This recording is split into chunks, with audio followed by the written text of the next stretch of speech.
Right, we are officially recording the podcast. The music is going to come in any minute, but until then, we can just sort of chat, talk about what's coming on. I've got a beautiful list of things to talk about. I feel very good about my level of organization. Let's see how off the rails we're going to get. It's been a long time. I shouldn't have left you without a dope cast to step to. Mel is here. I am here. We've got sushi in the building. I've got 2 forms of cannabis to inhale. And yeah, I think we're bringing in the new year like a champ. Hey, okay. So let's talk about some Woke with Kids stuff, right? The music's going to come any minute. We can just listen to me chewing. Yeah, I kind of dig it. Seconds. Kind of dig the sound of you chewing. This is like where we say deep stuff, you know, and it always kind of like foreshadows maybe something deep we're going to say.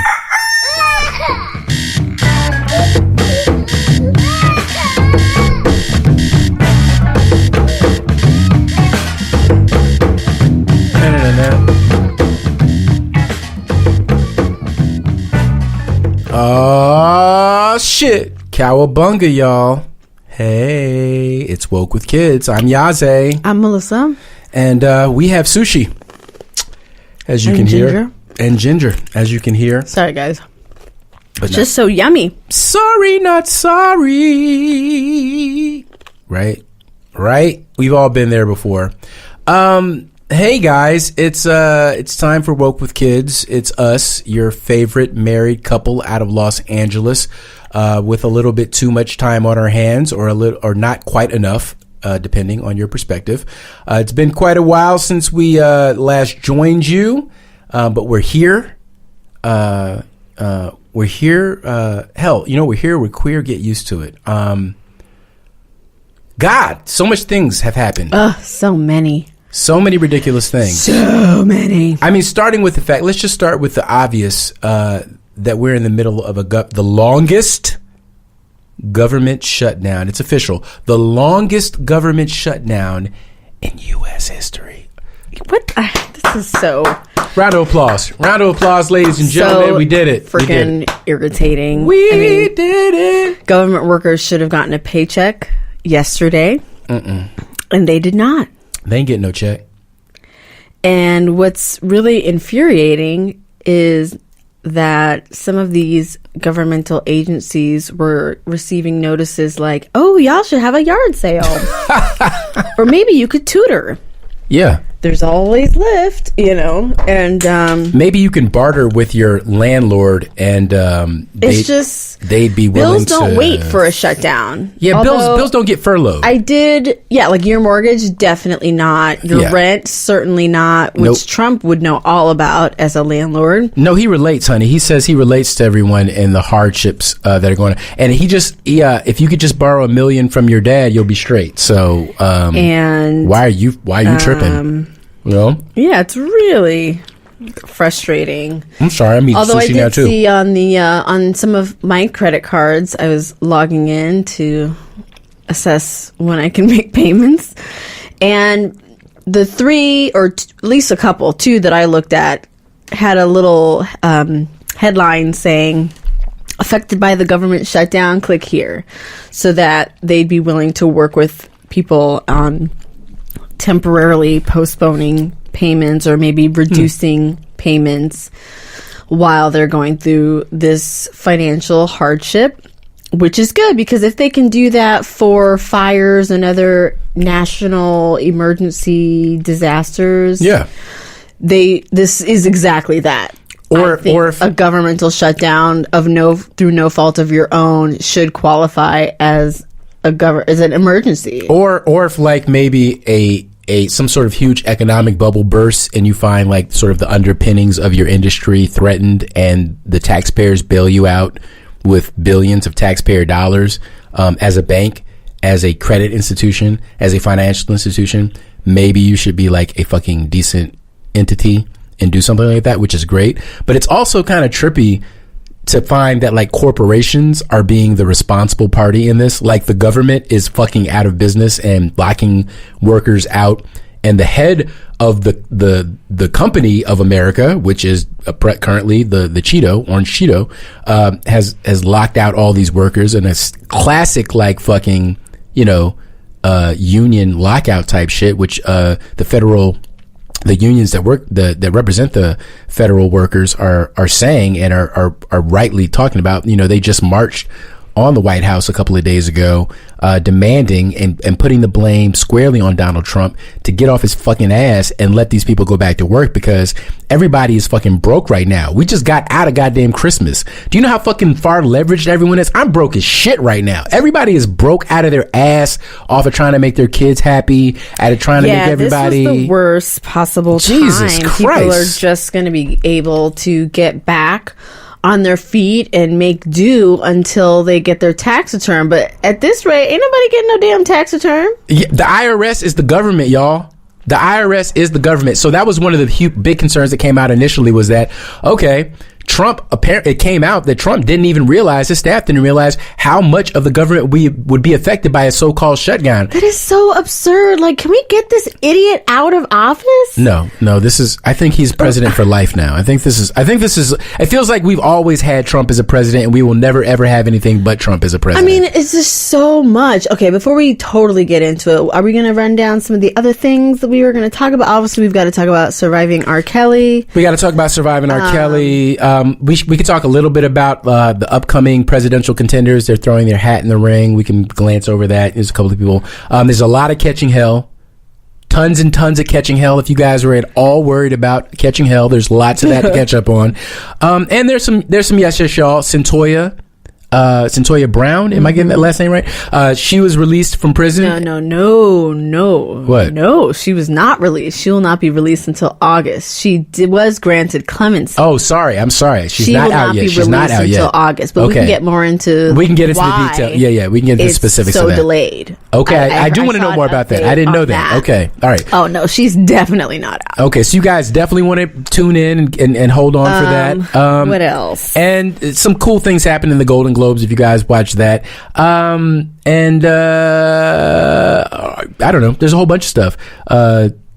Let's just dive in. Let's see what happens. Okay. Let's dive in. Okay. Let's start. Let's do some headline news. Obviously, we're talking about the shutdown, all the things that were threatened by the shutdown. First of all, let's keep in mind that this is the president that came into office essentially thinking that he would inherit Obama's staff. When he was told that he could not keep the staff that worked in the White House, he was surprised. He thought that they came with the White House. He did not even realize it. So he's such a fucking idiot. He's such, you know what? I hate to start off cursing and just disparaging anyone. He's an idiot, but even more to the point, he's an idiot who didn't even prepare. He didn't even have any people around him who could tell him. I mean, he proves over and over again that he did not expect to win the presidency. He was in no way, shape, or form prepared. Not in any way. So it rolls over. And so now, in the most recent incarnation of Trump is a complete fuck up and is destroying the country. If you guys can all rewind back to a moment when Trump was having a conversation with Nancy Pelosi and Chuck Schumer, who he calls crying Nancy and Chuck. I mean, this is your president. This is your king. He schoolyard taunts are the way he talks about shit. Okay, anyway, whatever. You're over that. So he has this meeting with Nancy and Chuck in which he says very clearly, he would be proud to own a shutdown of the government over immigration and building this wall. Remember I played that little clip? And he said, I'm not going to blame you guys. I will take on the responsibility. I'll own it. Proud. And now he won't stop. I was one of the unfortunate ones who watched his address, and I watched it. I watched it. I mean, for what it was worth. It wasn't even good Trump. It wasn't even interesting. What I can say is that I don't know. I hate to just be so simplistic and say the country's so divided, because if you are in any way critical of Trump and his policies and the people he surrounds himself with, then you see his address as what it is: completely racist, xenophobic language about two quote unquote illegal immigrants who committed crimes, a murder, etc., and how that is why we need a border wall to protect citizens, etc., and how it is all the Democrats' fault. And by that same logic, I mean, I didn't get a chance to look up the stats, but I would venture to say that domestic terrorism in the last 10 years has killed more American citizens than illegal immigrants. Well, look, you're 100% right. That is the case, and it's an emergency, why aren't we doing something on a national level to address it, like common sense gun laws? Hold up. Let's unpack that, because you said two very smart things there. The first thing is about domestic terrorism and illegal immigrants, which I think it's important that we remind our listeners and the same people listening to us right now that the statistics show that immigrants actually commit crimes at far less high rates than citizens of America. Right. And I think it's important to note that, based on the examples he used, it was specifically murder. Right.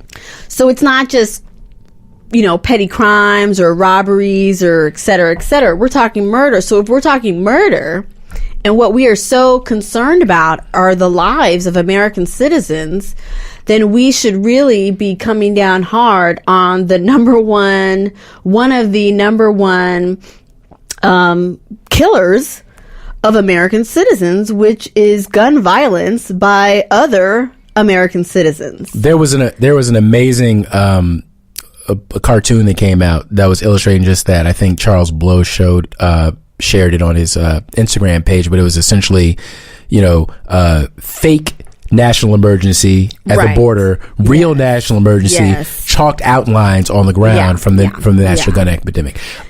You couldn't be more right. I mean, and that brings us to the other thing.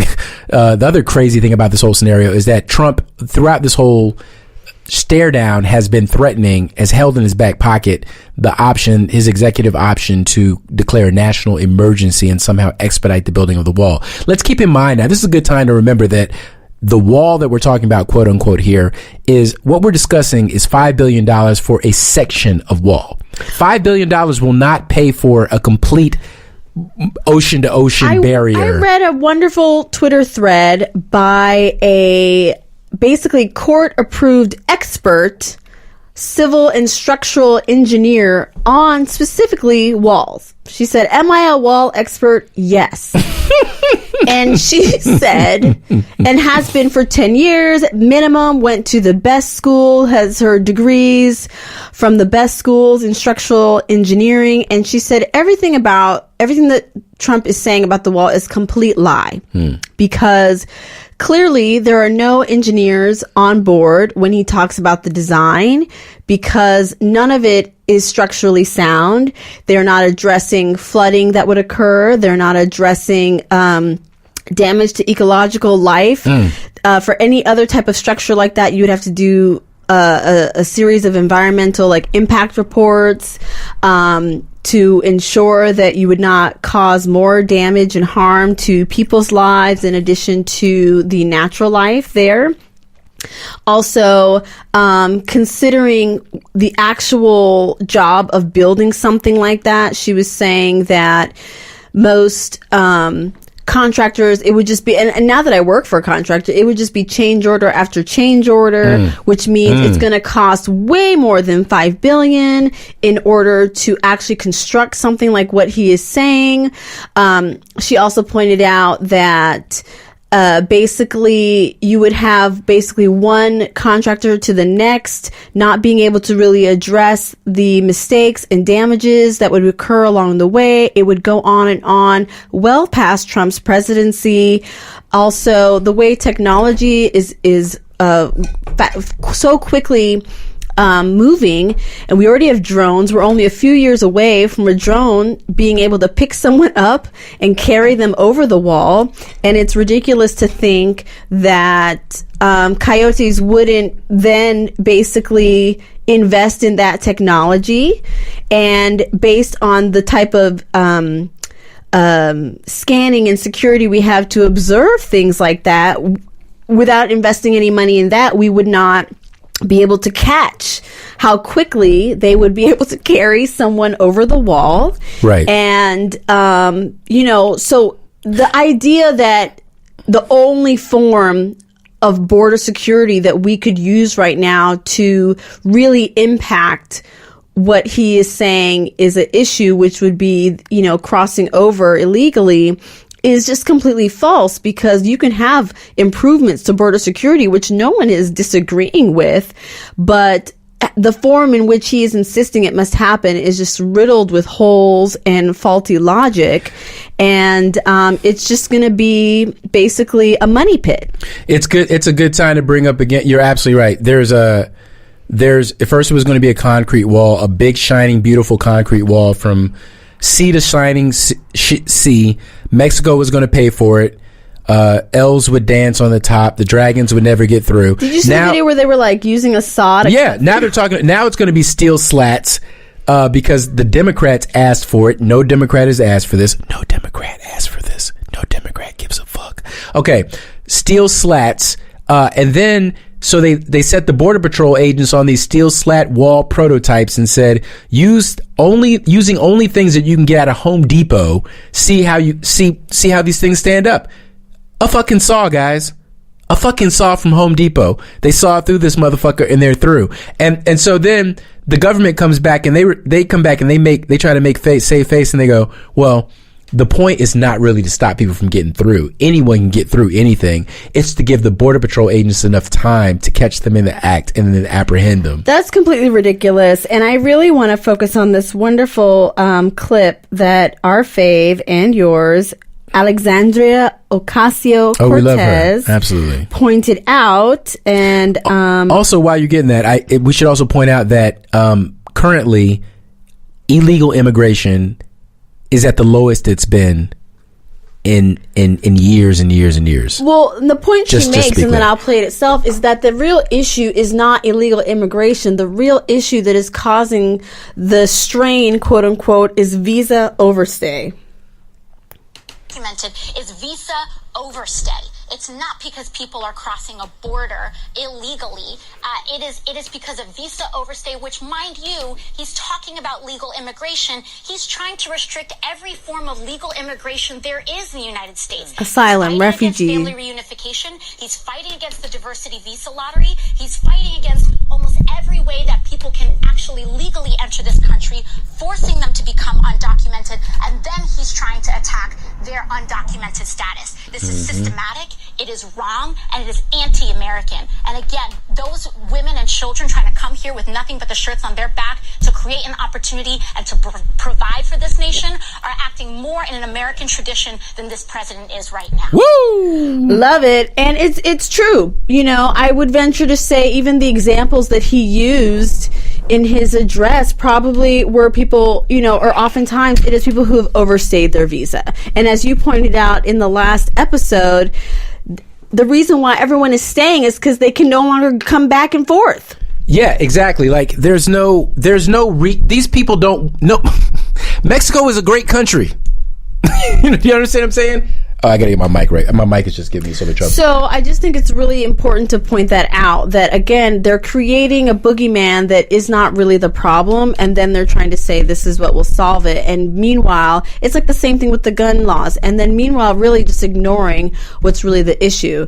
We refuse to do more comprehensive background checks or banning AR-15s or other types of assault rifles.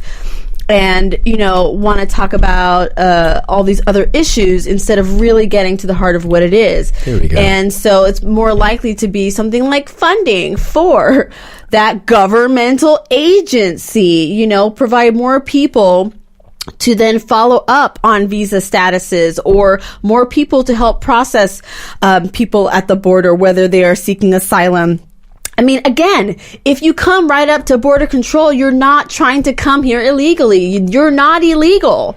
Well, I think that's not illegal. Trying to go to another country and coming to their border is not illegal. To understand this, we gotta zoom out and we gotta look at this philosophically. Like, what are the underpinnings psychologically of why this is a thing? Even because we talked about in this podcast before that there was a time in this country where illegal immigration was not even a big national concern. It wasn't even something that people talked about in the national discourse. It was just something that you took for granted that America, the United States, I should say, bordered Mexico, and that people could walk across. You could walk across and go to Canada. This has always been the way it's been. And Mexican workers would come to America, work in the fields, they would earn their money, and then they would go back home to their families, and they would have their lives where they were born. And I want to interject that they came over and did the agricultural field work that American citizens would not do. They still won't do it. They still won't. Which is why we welcomed these seasonal workers every year, because they were helping us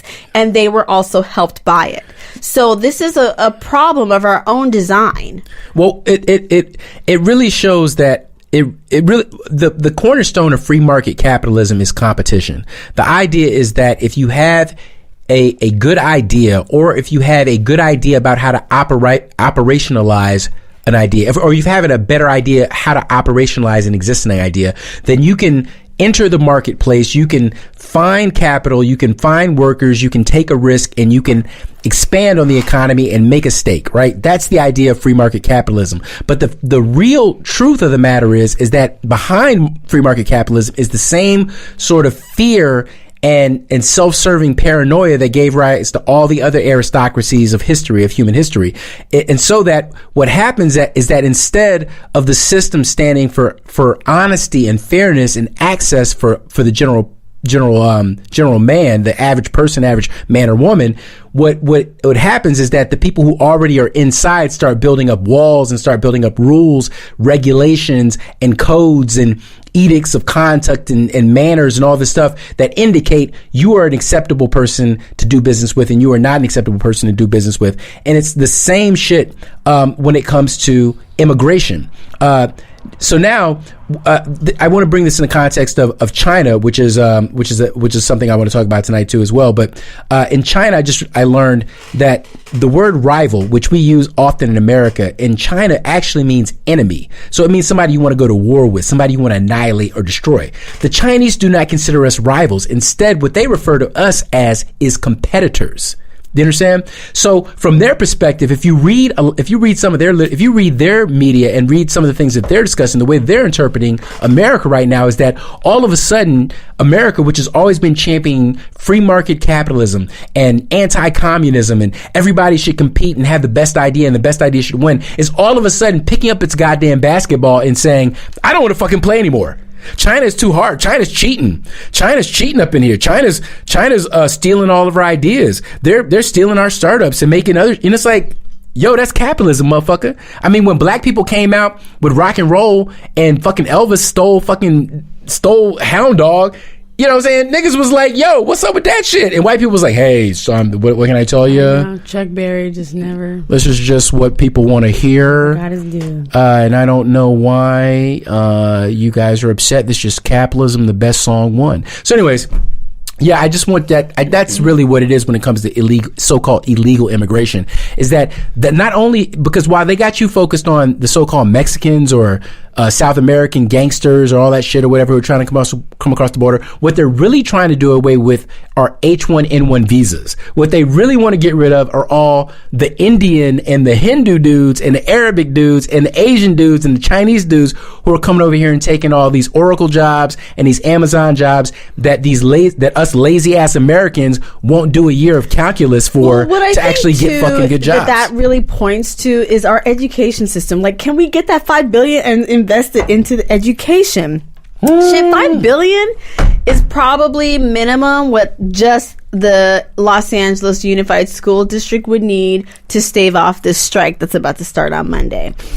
We are, I believe, the largest school district in the country. It's completely not fiscally sound, and part of the reason is that the way they've set it up, teachers don't pay any money into their pension or their insurance, et cetera, and that should be up for debate. You know, like, they should go toe to toe. But the thing is, California is also one of the states that has the lowest average per student, like invested into their school, their schooling. Right. So it's much more of an issue of the education and the type of students that we are producing at the end of high school, and therefore what kind of jobs can they get? What kind of schools are they being steered into? So that what kind of skills do they have in the current global economy? Whether you think globalism is right or wrong, it's fucking here to stay. So do you want to, like, as you said, compete, or are you going to reduce your entire worldview to being us versus them, and now all of a sudden we're rivals? Yes. Then it basically leaves you with no accountability to improve yourself, improve your knowledge base, and try to do anything other than what you were doing 100 years ago, which by no logic makes any sense, would be as successful as improving and advancing and adopting new ideas and technologies and seeing how that can go. I mean, again, the whole like race to space, we wouldn't even enter the race now. Right. You know what I mean? Yeah, like, what the fuck happened to Space Force? What happened to Space Force? Pride in like being smart, and and God bless, we have a young friend who thankfully now he's into it, and I won't say any names, but a year ago we were like, hey man, you want to learn some chess? And he was like, no. I was like, okay, I can't even fault you or your parents. It's everywhere. It's everywhere. It's not just you. Yeah. It's everywhere you look. Yep. Where it's like, it's cool to not want to learn new things. Right. And no one challenges you on it. That's right. Like, That's right. what? That's right. That's right. No. Not everyone is going to be a computer engineer. And I'm not saying that.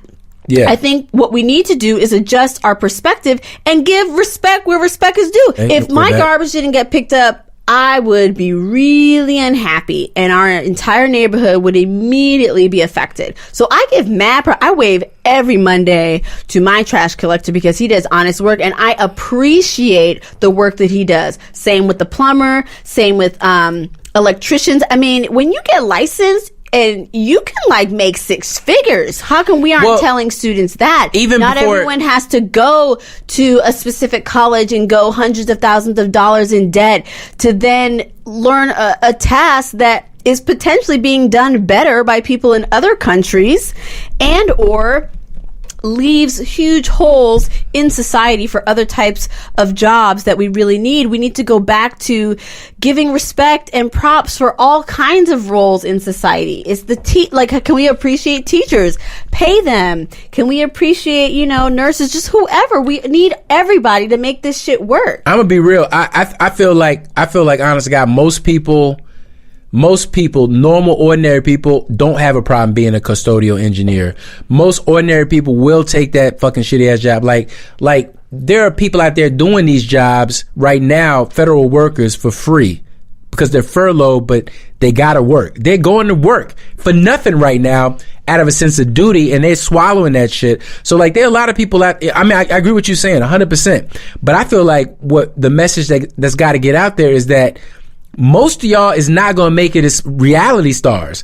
Most of y'all is not going to be goddamn entertainers. Right. Most of y'all not engineering. Yeah, coders. Like y'all not everybody going to be a basketball player. Yeah, or a social media star. You're not going to fucking win the internet. You know what I'm saying? Like you might just have to get a job.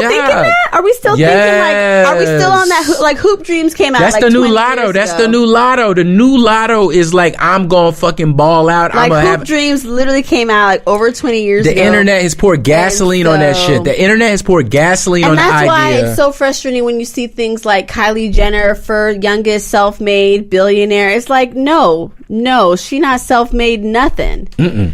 She went to the best schools, the best private schools. She had someone to guide her who already had business. This is the new version. They linked her up with the app makers. Every one of them got a damn app. And this is the new version. Opportunities to produce shit. All they had to do, all Chris said was like, yo, come up with an idea. I mean, that motherfucker, the nigga came up with socks. He was like, I don't know, socks, comfy socks. And they put the money behind it.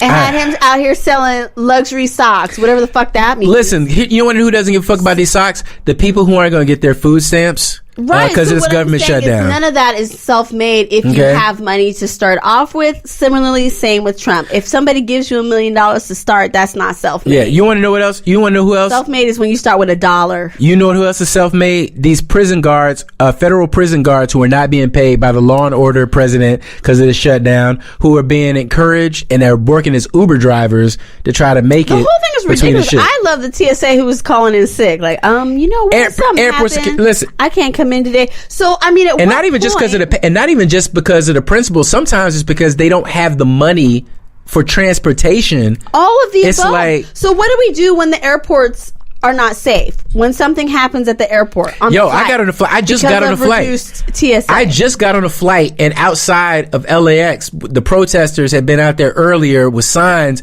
talking about, "Has your plane been inspected?" TSA don't know. Oh shit! Really? Shade. I was like, I got in that plane. I got in that plane, and it was foggy as shit that day too. I was like, I'm going to die today. This is how it happens. The whole thing is crazy, and I think House leaders have introduced many bills that would be ready to go to the Senate. That that most likely would get passed in the Senate because let's be clear, including many of the things that Senate Republicans are like, okay, yeah, cool. Let's be clear.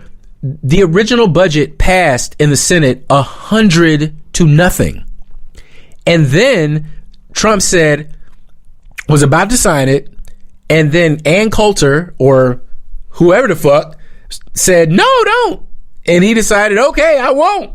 And this is why we're here. Right. Like it passed 100-0. Donald J. Trump himself, who is engineering and continuing this shutdown. Yes. The budgets have been agreed upon. And you know what? Fuck Mitch McConnell, because he's refusing to even put it back up for a new vote. The turtle. He said, I can't put anything up that the president won't sign. And this is the thing. That's not his job. That's not how Congress is supposed to work. You're not supposed to not take things in for a vote because of what you think or know the president will do. You're supposed to do your motherfucking job, which is pull everyone together, put it to a vote. And so the pressure really needs to be on Mitch McConnell. I think motherfuckers need to call that office. They need to call all the representatives and be like, look, I am tired of this bullshit. Y'all need to vote on this and pass it. And if you don't, we will remember in 2 years. You know what trips me out is how Star Wars nailed it so hard. Like, if you just look at the whole shit with the Galactic Republic, and I'm talking about the prequels, y'all, the bad Star Wars. They nailed this shit. Congress can't get along. Emperor Palpatine comes along with a strong hand talking that shit. Everybody's like, word, okay, Emperor Palpatine, yay. And then he turns out to be the goddamn fucking Sith overlord, and y'all can't even see it. I'm disgusted. Okay. So, yeah. And then again, I mean, I don't know. I just feel like beating a dead horse. Like, obviously Trump is just a outright liar. I mean, he's a toddler. He's a baby. The receipts are there. He said that Mexico was going to write a check. This motherfucker said they was going to write a check. Of course, they're not writing no goddamn check. And now, check it out. Check how they spinning it. Now, I don't remember who said it. Republican came out and said, no, the wall. Lindsey Graham came out and said, I hate him too. Said the wall is a metaphor. So why, if it's a metaphor, why does it need $5 billion? Y'all. Exactly. I was like, if it's a metaphor, then it's free. Metaphor. I was like, wow. If it's a metaphor, then it shouldn't cost anything. Okay, that's enough on the fucking shutdown. I'm sorry. I am sorry, y'all. My mom worked in the VA her whole life. She supported me and put me through college working in the VA. And right now, she would be out of goddamn work. And it would be a goddamn. Also, I just want to say that I love Congresswoman or Senator. Is she a senator or Congresswoman? I can't remember. Kamala Harris. As former Attorney General for California, she also commented that, having really dealt with transnational crimes and criminals, she said this wall is not going to stop them. Oh. So people, again, whether it's the engineers or the actual criminal attorneys, people who actually know, who have done research, who are studied, learned, experienced even, are saying this is not the answer. We're not saying, and this is how they try to fucking spin it. So please open your ears and hear the actual words. They're not saying there's no border security issues. They're not saying we don't need to address illegal immigration. We're not saying these are not things that we want to address. And then, although I don't support it, Schumer was willing to give him a little money. So again, the fact that they're saying no wall. We're just saying no wall. Exactly, no wall, and certainly don't hold up every fucking other thing for the $5 billion that you really don't need. Yeah, because if you said the real cost, the real $50 billion or whatever it was, and how it would take 20 years, and basically however many more people would suffer, no one would ever be behind it. And it's hypocritical as shit, because just imagine if they put 1 million soldiers. If 1 million soldiers didn't get their paycheck, y'all. Imagine if they didn't fund the military. Imagine if the police didn't get their paycheck because somebody wanted to play political games. The point is that people's jobs and their livelihoods shouldn't be used as a political tool to move the football. You know what I'm saying? Congress and the president, there's a system in place for them to resolve this shit. It's called exactly what Mel was talking about, is that what McConnell is supposed to do right now is he's supposed to go put it up for a vote. Exactly. He's supposed to go. Then the pressure is on the White House. Mr. President, we hear you. We hear your objection, but we feel like he's not the goddamn king. He's not the king. So we should not be deferring to every whim and whimsy that comes into his idiotic brain. That's what I'm saying. That's what I'm saying. The fact that it's really not a democracy and it works more like, I heard someone saying, like, you know, a parliamentary system where it's just like, rawr, rawr, and they do have a monarchy. It's just completely absurd. And I think they are just fucking cowards and self-serving racists. Honestly, racism is the only thing that explains it, because they are loyal to the fucking Grand Poobah, the Grand Wizard. They're loyal to white supremacy. They're loyal to white supremacy. Yes, as much money. The agenda is so specific. Do you know how specific the agenda must be for them to be this loyal? Exactly. For him to not even bring it to a vote. Yep. Yeah. Anyway. Yeah. Yeah. All right, let's move on. Let's talk about some other things. I don't know what else to say about that. Maybe just.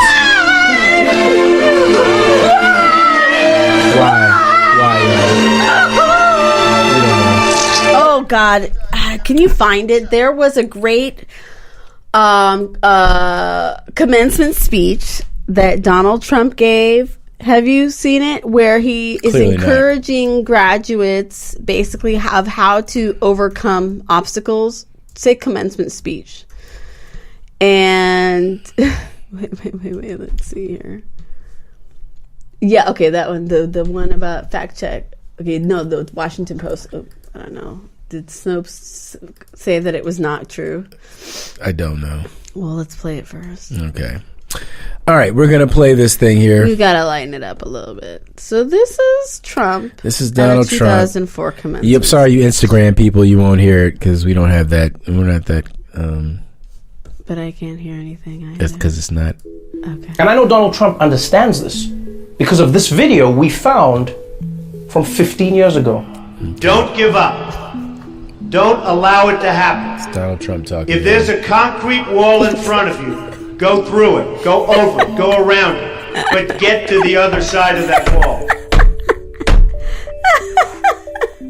Sorry. This ninja just said at a commencement speech. Again, we saw a temper tantrum. If there is a concrete wall, go around it, go over it, go under it. Whatever you do, don't let it stop you. I mean, and I'm glad that Chuck Schumer is really calling it what it is, because this dude walked out of the meeting. They're supposed to be negotiating, and he just walked out. I mean, it just becomes more and more obvious what a man-child he is. And absolutely, I hope that people who voted for him are beginning to suffer, and that they will see they need to make a new choice. I'm gonna clean that up a little bit for me. I don't hope that they suffer, but I hope that they understand the cause of their suffering. I hope that they begin. I know that they are suffering and acknowledge and understand the suffering. root. Understand the root. Yeah. Understand where it's coming from. Don't like it's not the immigrants. I tell you what, the immigrants didn't shut down the government. The immigrants did not shut down the government. Sorry, no, they did not. Sorry, buddy. That was not the immigrants. No, you're right. I really don't want people to suffer, but it's already happening. They are suffering, and I want them to wake up, recognize it, and feel compelled to do something when and to rethink their blind support. Amen to that. All right, and also prayers out to Ruth Bader Ginsburg, even though the SCOTUS just said that she shows no sign of her sickness. She's good. Bones. I'm just saying. There's been some back and forth on that one.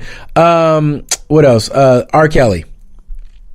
Okay, before we do that, I need to take a quick sidebar. Put food, wake up the baby, things like that. In Atlanta, they're saying, anyone know anything? Because that's where all the houses are.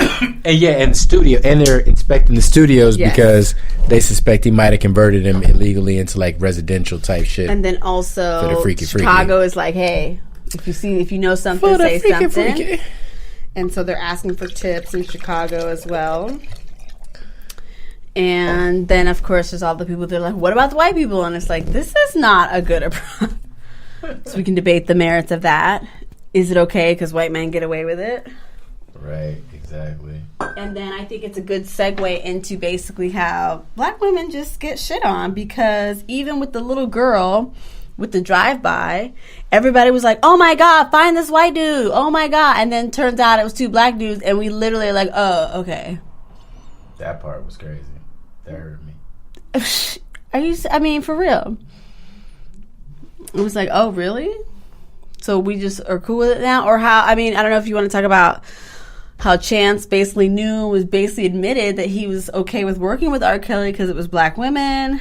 Whoa, he said that specifically? Well, it was a little bit out of context, but basically he was saying that he kind of knew at the time that he made the track and was just like, oh, yeah.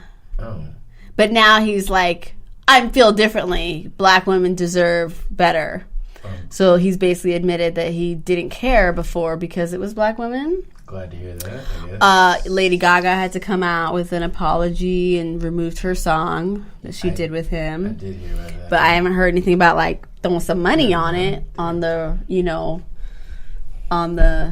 whoever, Survivor, donate some money. When you got money like Gaga got money, you should be donating, in my opinion. Or people want to be like, okay, what about the Catholic Church? And it's like, they are trying to prosecute. We talk about that. We just continue to not talk about. And I think it goes back to that, like, we can talk about anything. It goes back to that. We're technically talking about it because we are back. We are basically back. Yay! Thank you, guys. Thank you. Oh, because, hi, guys. Yeah, I had to handle some family stuff. We are woke with kids, so the kids are still here, trying to keep them alive. Did I have headphones on? I think I did. I believe the children are our future. Ow, my foot. Ouch, my headphones. Is it supposed to be twisted? Yeah, okay, I guess so. Okay. I believe. We were about to go into R. Kelly. The Pied Piper. Surviving R. Kelly. Specifically.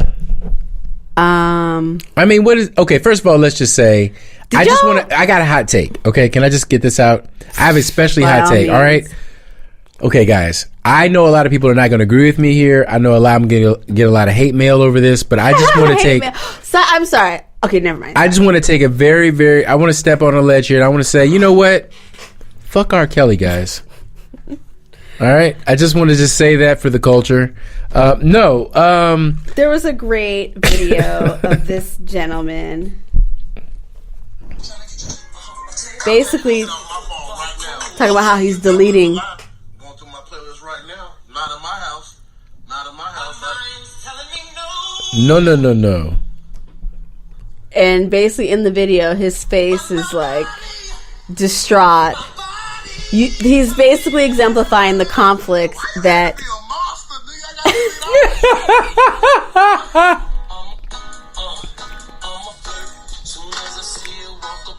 And.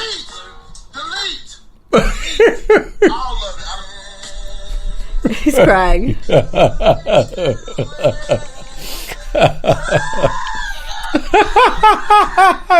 we get it. Yeah. To me, it's not so much that the songs were so amazing. As Amanda Seals pointed out, she was like, these are not like... It was because of their moment. It was because of the moments we lived through. These songs were with us during certain moments we went through, and they were good moments, and they helped us. They were all bops. They were bops. And they were bops at the time, and they still bop. Yeah, our emotions get in that shit. And this is the first time I don't even know if ever in human history there's ever been a time where people have been asked to look at a portion of their living memory and go, we are culpable for a whole period of your living memory, you know, because we all supported R. Kelly. I think that's the difficult thing about R. Kelly, is that we all supported and all dug him. And this is the thing too. I think more than we all supported, we all turned a blind eye. Boom. Because since Aaliyah came out, which was like, what, 94? Mm-hmm. The album that he produced was called... Age Ain't Nothing But a Number. Okay. Secondly, we all knew about the annulled marriage when she was 15 years old. That is a fact. Yeah. I'm not going to pretend like I understood it back when I was in my teens. I did not understand it because I was 14, okay? I was in my teens and I didn't quite understand it. what an annulment was. I didn't understand how it happened and like... Yeah, and I was hazy. Honestly, I was hazy on the law, but only because I was living in a culture where it was very common for 21, 22-year-old drug dealers who had graduated from the high school to come back to the high school and absolutely 100% were picking up underage girls. Two things. There, a mutual friend of ours on Facebook or Instagram was sharing that after watching Surviving R. Kelly, her ex-boyfriend from who knows how many years ago hit her up and was like, was I your R. Kelly? Because when she was under the age of 18, she was in a relationship with him, and he was over the age of 21. Wow. And she kind of laughed at first, but then she had to really think about what he was saying. And although she never felt exploited per se, she was not at the same maturity level that he was. Mm-hmm. And the relationship was what it was because of the circumstances that had led her to be seeking love from any which way or from an older man. And he said things as she put it, and as I think so many black girls can identify with, we had been groomed to looking at this as an acceptable form of attention and love. And basically the whole idea that age ain't nothing a number, he didn't coin that. That was not something he came up with. That was something we had already heard. That's something he heard in the barbershops. We'd all heard that before. We'd already heard it, and it was age ain't nobody socially acceptable for that to occur. Mm-hmm. And young black girls, particularly if they begin to develop physically their womanly form at an early age, are then considered fast when it's like, no, I think that's just her body, and we don't teach them. You're a horny old Negro. Not taught how to separate the attention that one might get from older men, and to really put it in context of the fact that you are still a young girl who's physically developing into a woman, but needs the time mentally and emotionally and psychologically to mature before entering into a sexual relationship. Mm-hmm. And also that there are all the context of power dynamics and patriarchy and proximity to racism and whiteness and all the reasons why a black male, particularly at that time, might be seeking an opportunity to exert power over another person, particularly, and who is most closest in proximity but a black woman. Yep. I mean, just so many things to unpack. And what really I struggle with all of the people really defending R. Kelly is that this sustained refusal to hold him or other predatory black males like Bill Cosby accountable just because they may have contributed something to the culture that we benefit from or enjoyed, as if to say, oh, white men are getting away with it, why can't we? No, it's wrong on all parts. Yeah. No matter what color the man is, it is not okay to drug a woman, to coerce a woman, to have sexual relationships with a woman who is underage. And then I have yet to watch the documentary, but for those who have, from what I hear, you will see more details of how, he began these relationships, maybe not sexual, before the age of 18. And many times I've heard with the parents' consent. But Iyanla Van Zandt has a great little soundbite that she mentioned that a lot of times in the culture, we're so anxious for our children to achieve some sort of fame, money, celebrity, that we put them at risk. So these parents had their own reasons for putting their children at risk. So, people trying to hold the parents accountable. Yes, but it's not without context. Same when we send young men to go, not like she says, go on their football scholarship without giving them the emotional, mental, psychological tools to then navigate that college life or whatever it is, professional football multiple life, concussions, and to basically feel like you are more than just a body. Yeah. Again, when do we take the time to develop the whole child, the whole being, as opposed to just use what you got to get what you can get? You know what I mean? It's that's the idea of class, really. Yes. What you're getting at is because what it really boils down to is that what they're saying is that there's only a certain group of people who get to exert full humanity, who get to exert the full spectrum of like their potential, and the rest of you are only needed for a specific activity, a specific contribution. And I think this particular documentary in this time in our society is really showing is how much we are willing to sacrifice to get that. And time again, we are learning that black women are basically first on the chopping block to get sacrificed for some shit. We got one of our homies on Instagram says when her niece was 12, her friend of the same age was involved with a man several years older than her friend. I asked my niece what she thought of it because I was worried it might affect her. She told me her friend wasn't old enough to know it's wrong, but the man was way old enough to know it's wrong to take advantage of her friend. Yo, when I was 14, I had an 18-year-old boyfriend, and I look back, and at one point we were quote unquote hanging out. My mom didn't know where I was, giving me Mickeys, not the roofie, like the malt liquor. It's not funny. I know it's not. You know what I'm saying? Malt liquor at 14. It's just a blast from the past. That's like what I'm cheap saying. Ass where I didn't know. I couldn't tell. I didn't know where I was. Yeah. I didn't have a cell phone back then. God damn. I didn't have an escape route. Nobody knew where I was. It's by the grace of God that it didn't, end in sexual trauma. Or any other type of trauma. You know how fucked up it is? Can I get real with y'all? I remember when I couldn't have been more. It was kindergarten. So how old is that? 5? Yeah. 5, 6 years old. There. Me and my cousin Jason, my play cousin Jason, whose mother's Maureen, who was my auntie all through growing up in the hood during the dark years right after my mom divorced my dad. Maureen now has full blown AIDS.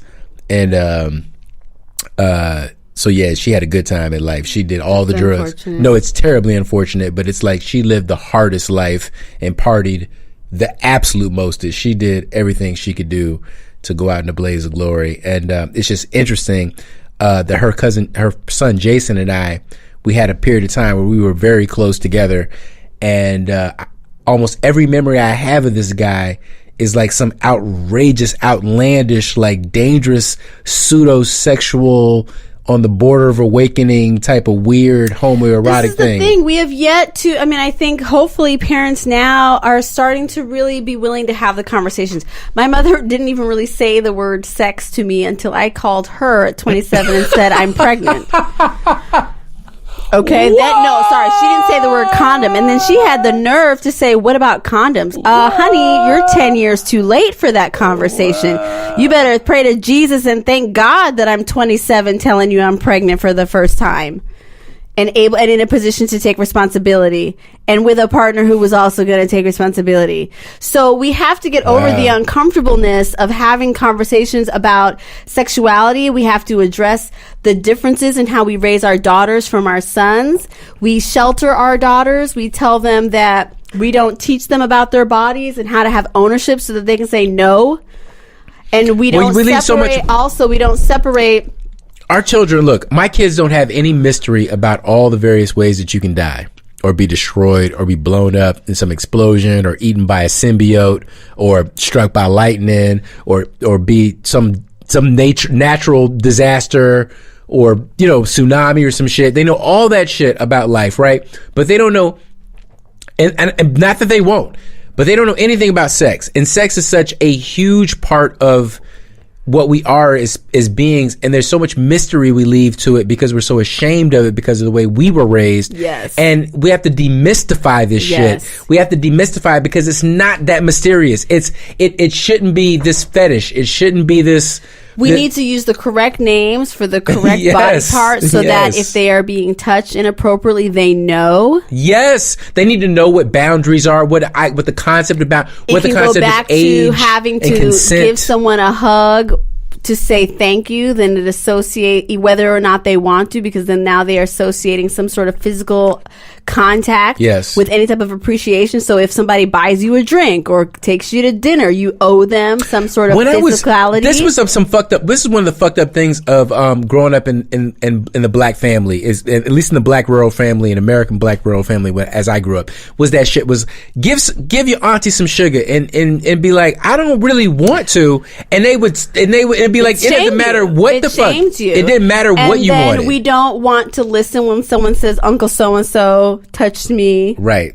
That's so and so showed me this. I remember, I think I was about 7 and I was at church, and this older man who had children, that we knew him, I knew him, he was probably like a deacon, and I remember he crouched down. It was me and another little girl, and he was tapping his cheek, and the thing was, like, if you know what to do, if you know what that means, do it, and then you'll get whatever. I don't think it was candy, but there was some reward. And I remember thinking, I don't want to kiss this dude. That's weird.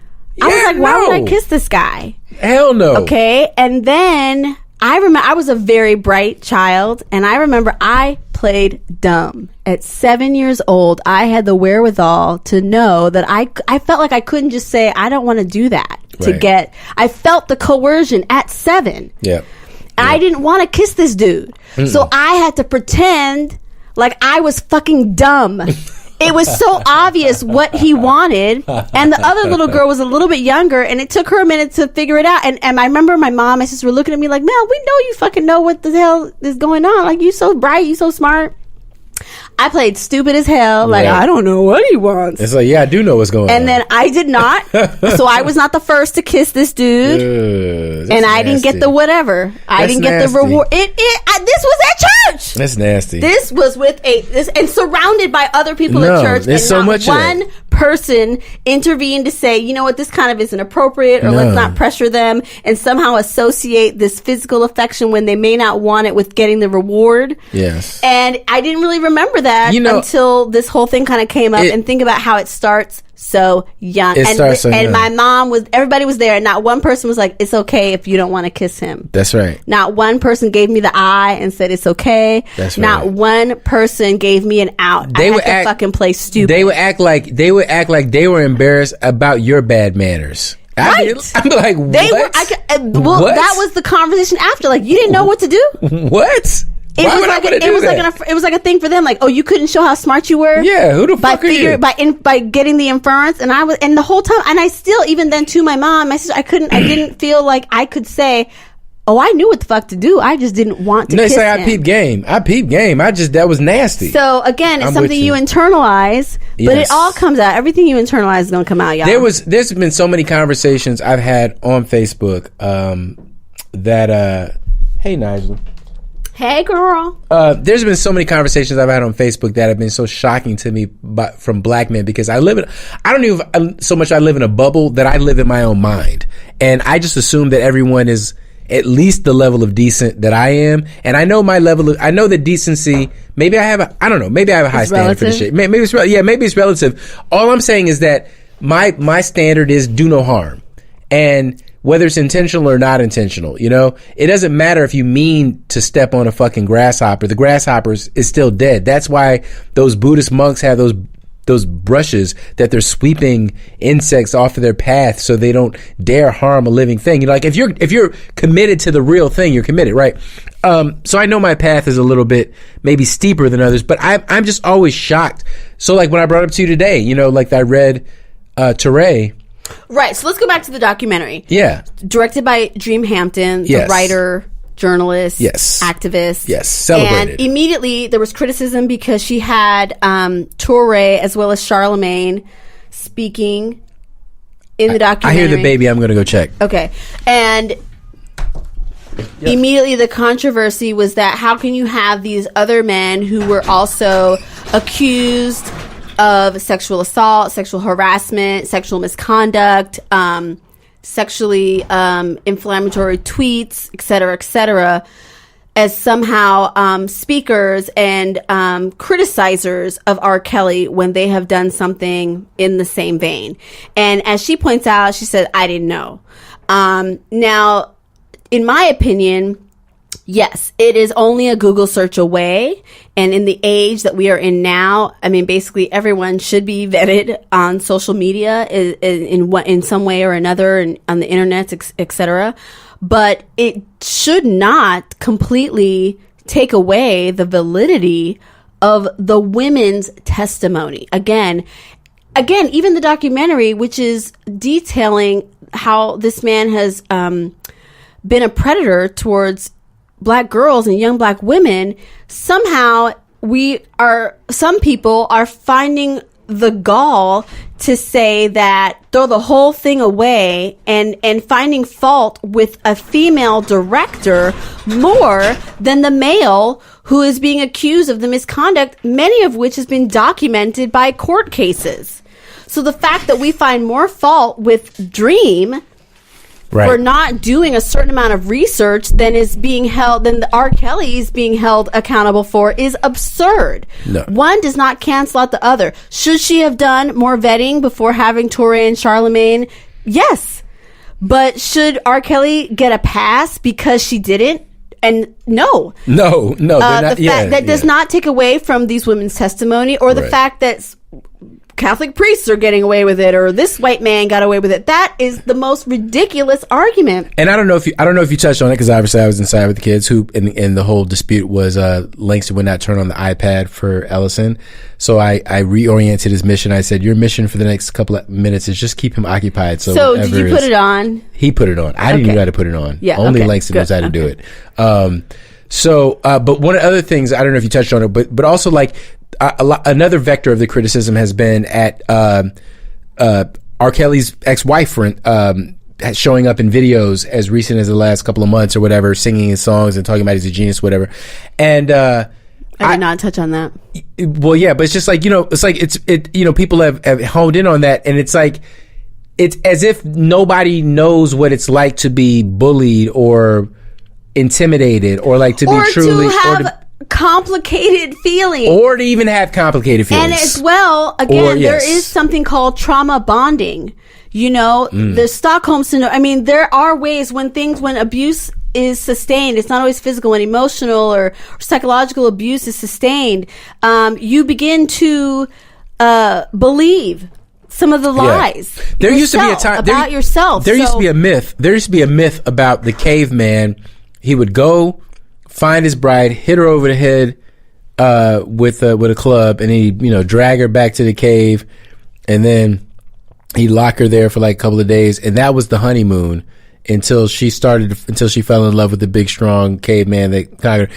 And you look, I'm not making this up. Go on YouTube, look up Caveman Finds His Wife, and you'll see these cartoons from the 50s and the 40s that go back in this ancient idea that all women were going to resist being conquered by the big strong man.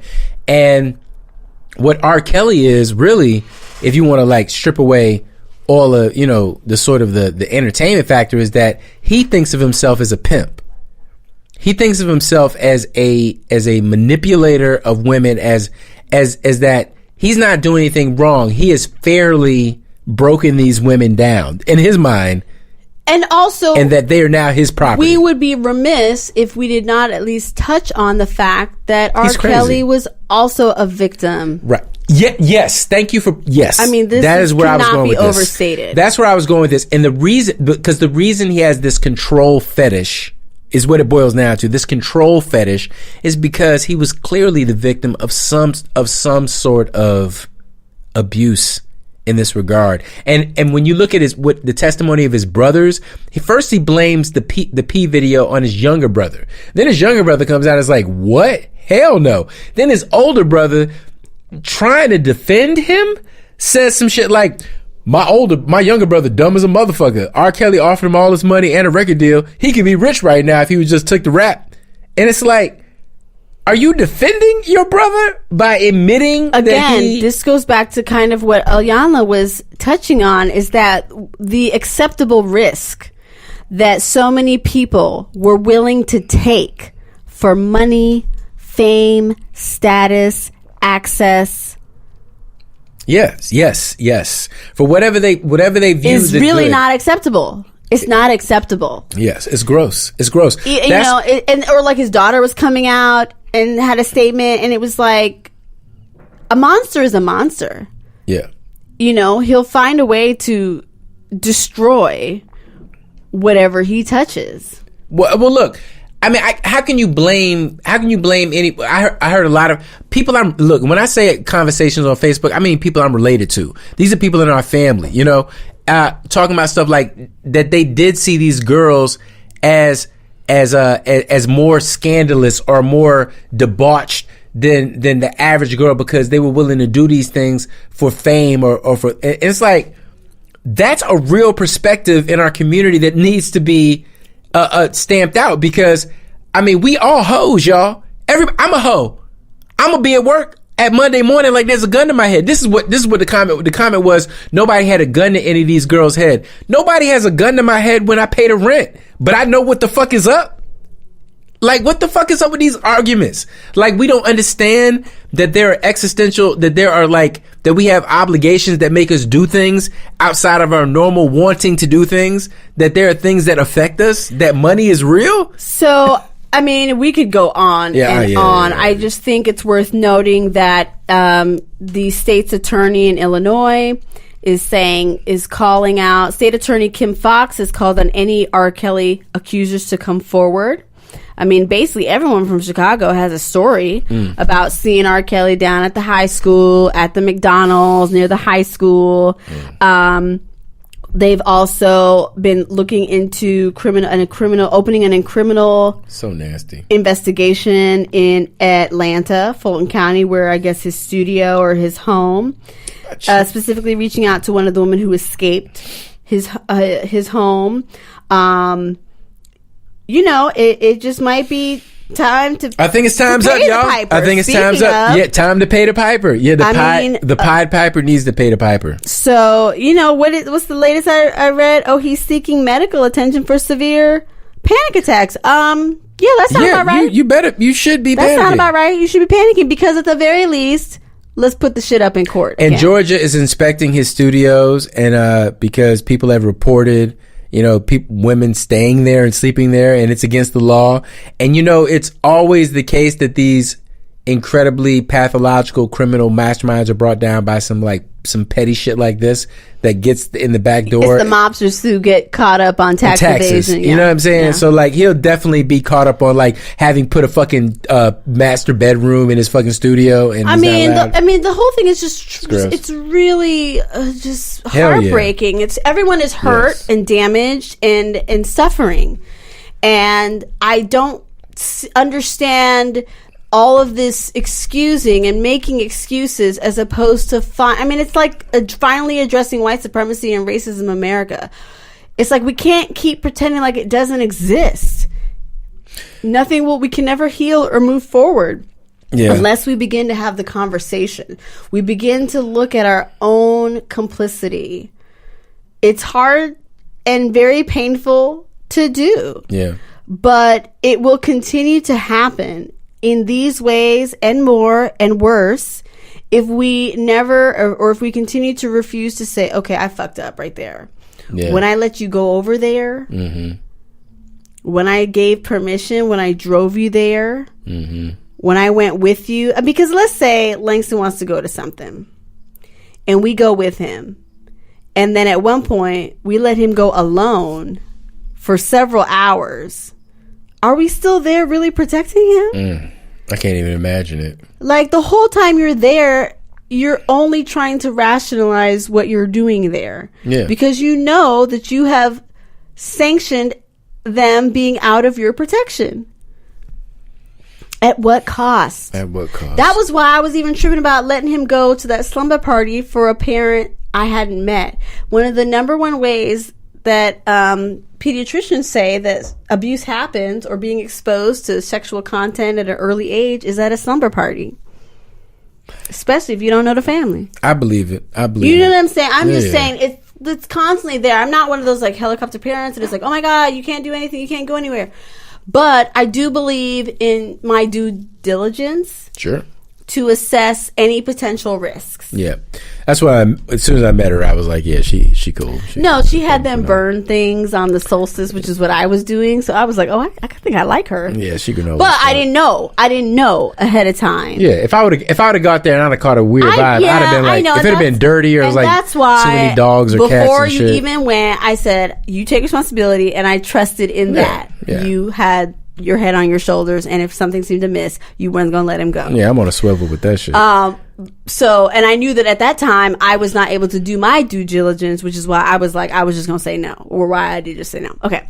Okay. Yeah, I mean, that could be like a whole show on its own. Just that dynamic of silencing women or, and like what we come back. I mean, everyone can come back to this. Malcolm X said the most disrespected person in America is the black woman. We over and over and over shows again how we are willing to offer them up to save something else, and many times to save the black man. I know. That's why I want to segue into a different segment, but I got to keep letting you talk because if I cut you off, it would just be terrible. Well, this is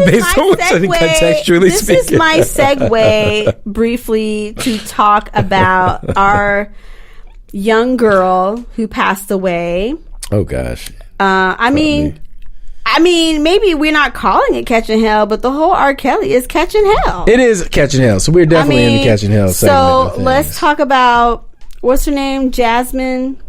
The young 7-year-old who was driving in her car with her mom and was killed by a stray bullet. Now, initially, it was like a drive-by, and they were like, oh, it was a white dude. Her mom said it was a white dude. No, the older sister who was in the front seat saw a white dude driving away. Okay. Saw him driving erratically, gunshots, he sped off, got on the freeway. Got it. What I read, I did not hear what the mom had said, but I heard that the mom was saying, he said, yelled out, et cetera, et cetera. So she has some reason to believe. Okay, yeah. Okay. So, I mean, again, that's not unreasonable. Okay, some shots fired, and this is the motherfucker I see speeding off. That looks suspicious. I think he did it. Okay. Yep. Now, turns out, after all the tips and things that they followed up on, turns out it was 2 black men who committed the crime, who shot into the car, and apparently it was mistaken identity. They thought it was the car of someone who they had an altercation with earlier. Yep. And so they just shot in, and they was retaliating. Yep. And so now, but what was interesting, or not interesting, what was tragic about it, and what kind of, I think, exemplifies the point that Malcolm X made so eloquently so many years ago, is that all the uproar by the community at large, by a white man killing this young black girl, we would not rest until he was caught and convicted for his crime. As soon as we heard it was a black dude, we was like, oh, okay. Yeah, truth. That makes sense. Truth. I mean, that's the implication. True. Because the uproar immediately died down.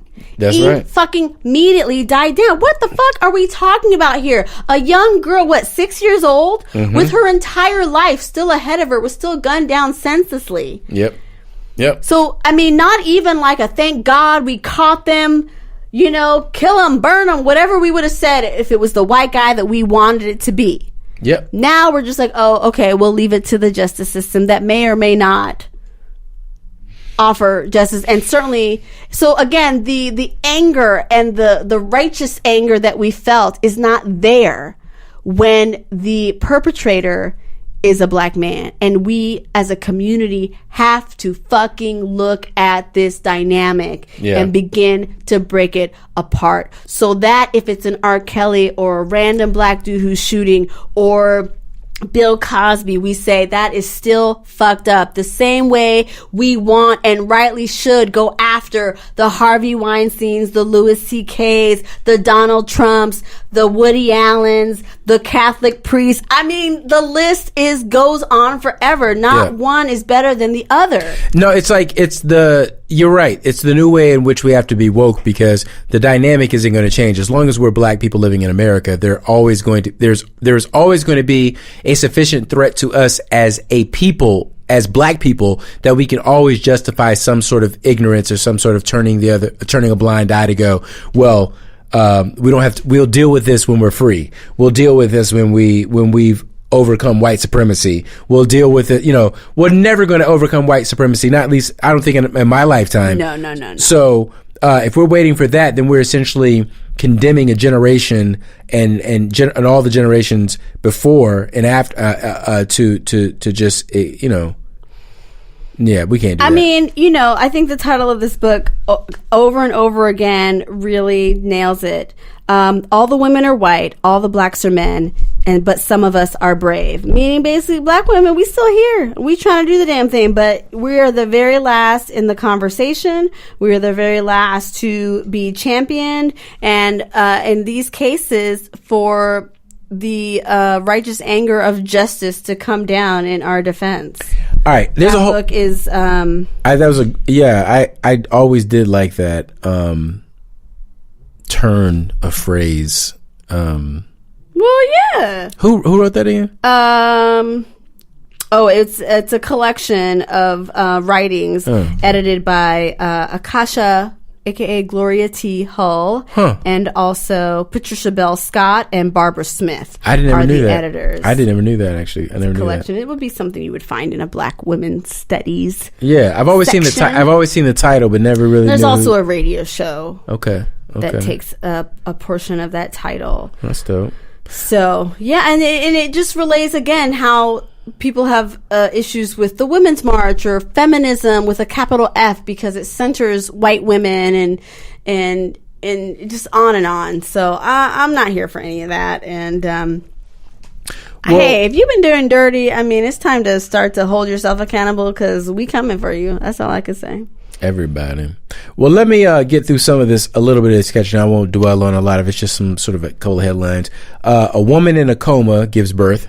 Whoa, yes. Yeah. I saw that headline. She's like in a facility, been in a coma for a long time, long time, like over 9 months coma. Okay? Yeah, so over a decade. More than a decade. Oh my God. More than a decade. It makes me want to vomit. It's literally God. Kill Bill. It's like literally the premise to Kill Bill is this woman who was in a coma was being raped repeatedly by somebody who was probably some sort of employee. I would say probably multiple employees. Once the first dude did it, it was like, guess what? I do at 2 a.m. So now they're the police are testing all the employees' DNA. This happened. One of them is the father. This is in Arizona at Hacienda Healthcare, a private facility based in Arizona that treats chronically ill and developmentally disabled patients. On that is, look, to be completely honest, I can't say that I am looking forward to caring for my mother in her older age and changing her diapers and things like that. Like, I don't really know anyone who is, per se. But no one is looking forward to that. But I don't know that sending her to a facility would make me feel any better, and it's crazy fucked up stories like these that make me feel that way.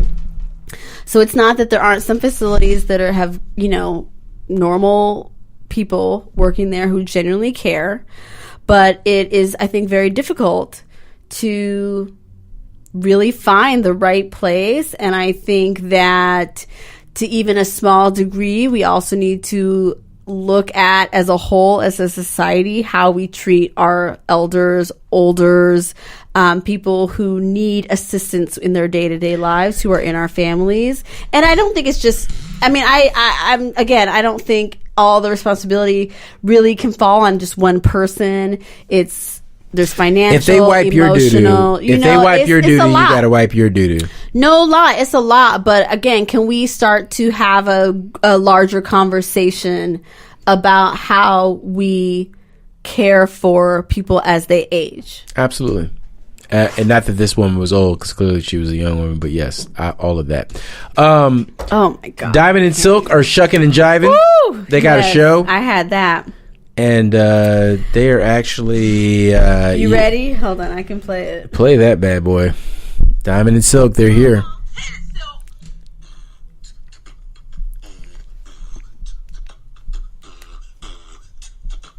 They're beatboxing. You gonna build that wall. You gonna build it tall. Yeah. You gonna find it all. Woo. To protect us all. Swag. We need to do a hip hop for.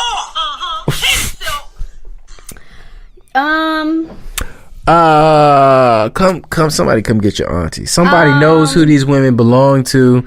There's a black family out there right now. I just wish I knew how much money they there make. Is no, they're not making that much money. Clearly the production value is not popping. No, I know, but what confuses me is that there is a group of black people somewhere in the world that claims these people, and they know good and well what the fuck this looks like. And they know good and well there's just no way there's a whole family of coons like this.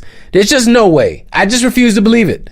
Somebody needs to come out and be like, no, not us. We don't claim them. Yeah, what is going on here now? What's happening? I don't know. I'm trying to find some sort of silver lining, and then I saw that. Build that wall. Black people used to run from slavery. Black people used to try and defy stereotypes. I don't even know what stereotype this is, because this modern day coon, this is a whole new trailblaze. This is trailblazing a new archetype. I'll be honest with you. There's always been Shuckin and Jivin, yes sir, mass, but this kind of because they present as so black, it's so with the hair and the glasses. Oh, me and one of them got the same glasses. They present as so I'm waiting. Part of me, maybe the reason it's so irritating is because part of me is at any minute expect them to go psych. No, I think to me they look like somebody I've met before. I won't name any names, but they're in the family. I know exactly. And I don't mean that in a bad way. It's just that they're not like alien people in the community, in the society. They are like your neighbor. They are the woman at church. They are at the school. They bake things. They probably can, have people over for dinner. They're relatable, which is why they are popular. And it's just Tyler Perry before he was famous and he just had his gospel plays moving around the country. It was talking about things that was going on in everyday people's lives. So the fact that their political leanings are that far right and that they are supporters of Donald Trump is what kind of makes them outliers, but their delivery is completely something that we are familiar with. Well, I don't like a judge claims that black on black crime is more effective than the Klan. Wayne Shelton, a white judge in northern Tennessee, is fed up with the violent criminals that he sees coming into his courtroom, reports the Clarksville Leaf Chronicle. Unfortunately, he made a pretty terrible comparison while trying to keep his point across that Black Lives Matter when he compared black on black crime to racist killings by the Ku Klux Klan. During a preliminary hearing for Vincent Merriweather, one of 3 men accused of killing Antonio Gallion, 22, on November 19th in Clarksville, Tennessee. Shelton went on a rant, stating black men are killing so many other black men that they are putting the Klan to shame. I grew up in a time where people wore white robes and they shot all black peoples. I mean, this is another issue about voting, in my opinion, because do what you can to vet these motherfucking judges. And now we see young black men wearing black hoodies shooting at black men and doing a much more effective job this idea that than the Klan ever thought about doing. We got this problem over here, and that somehow negates this problem over here.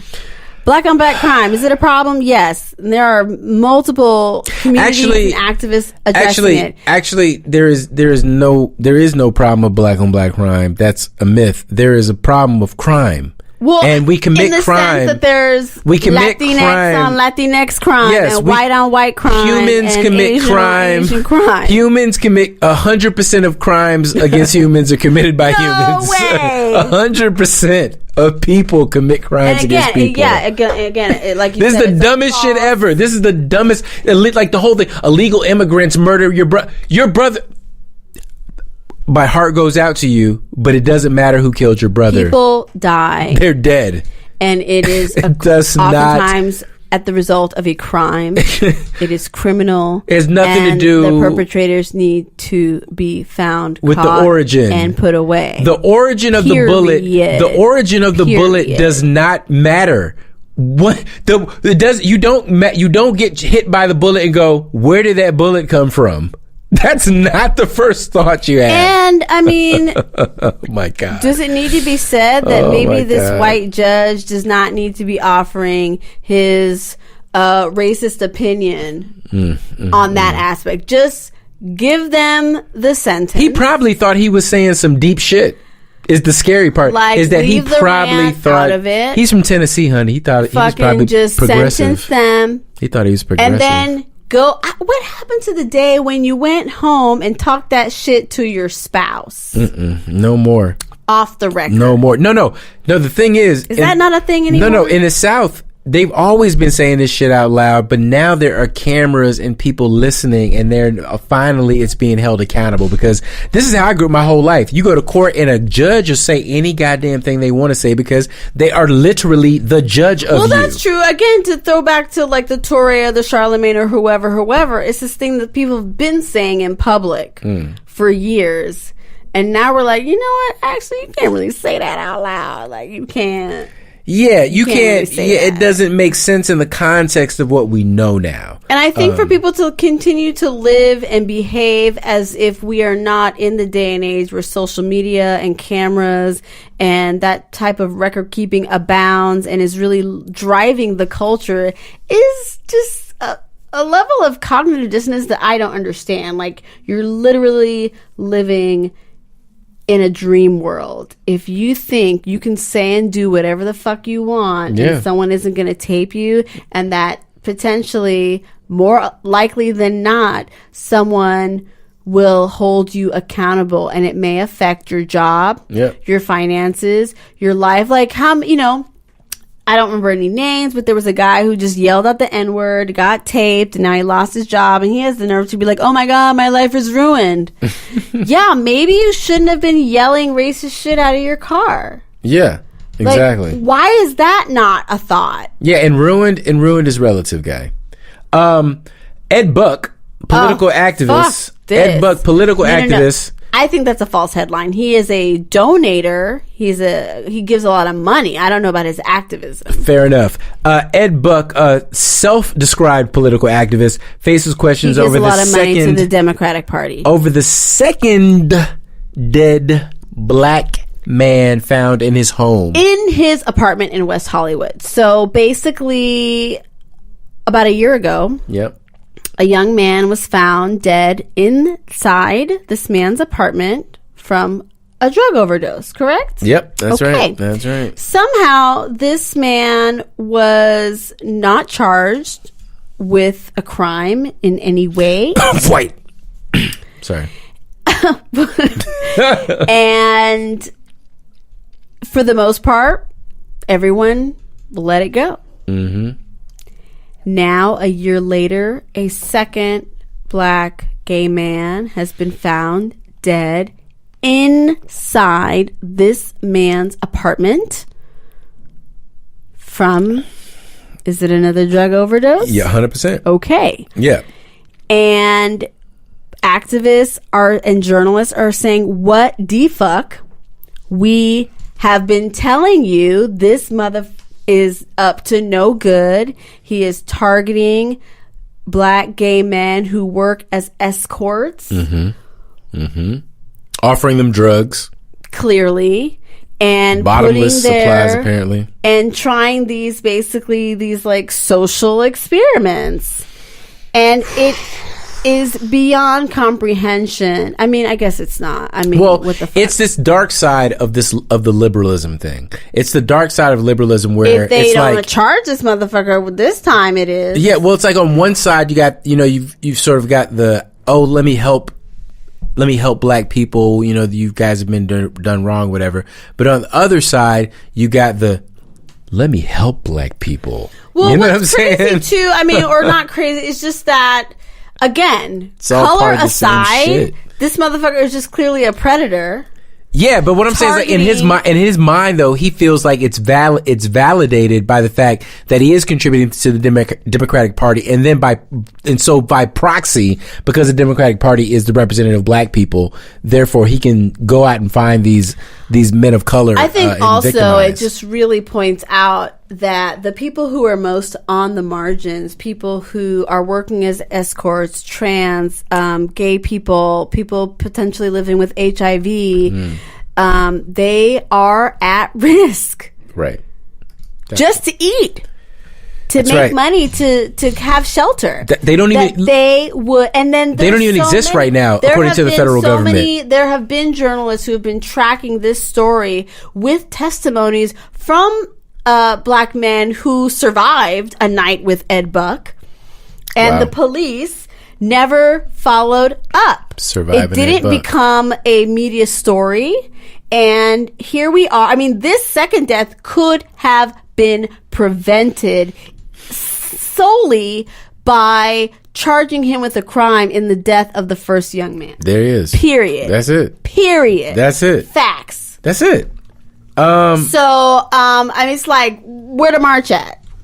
There is no, I mean, it's fucking blood money. There is no amount of money from Harvey Weinstein or this guy or whoever that makes it okay for the Democratic Party or any political party. And let it never be said that we don't hold our side accountable. That's all I'm saying. Like, we hold our side accountable. We are recognizing this shit is fucked up, and I don't give a fuck how much money he's donated to anybody. I mean, is there an update? I'm going to look right now. If there's an update, has he been charged yet? This motherfucker needs to be held without bail.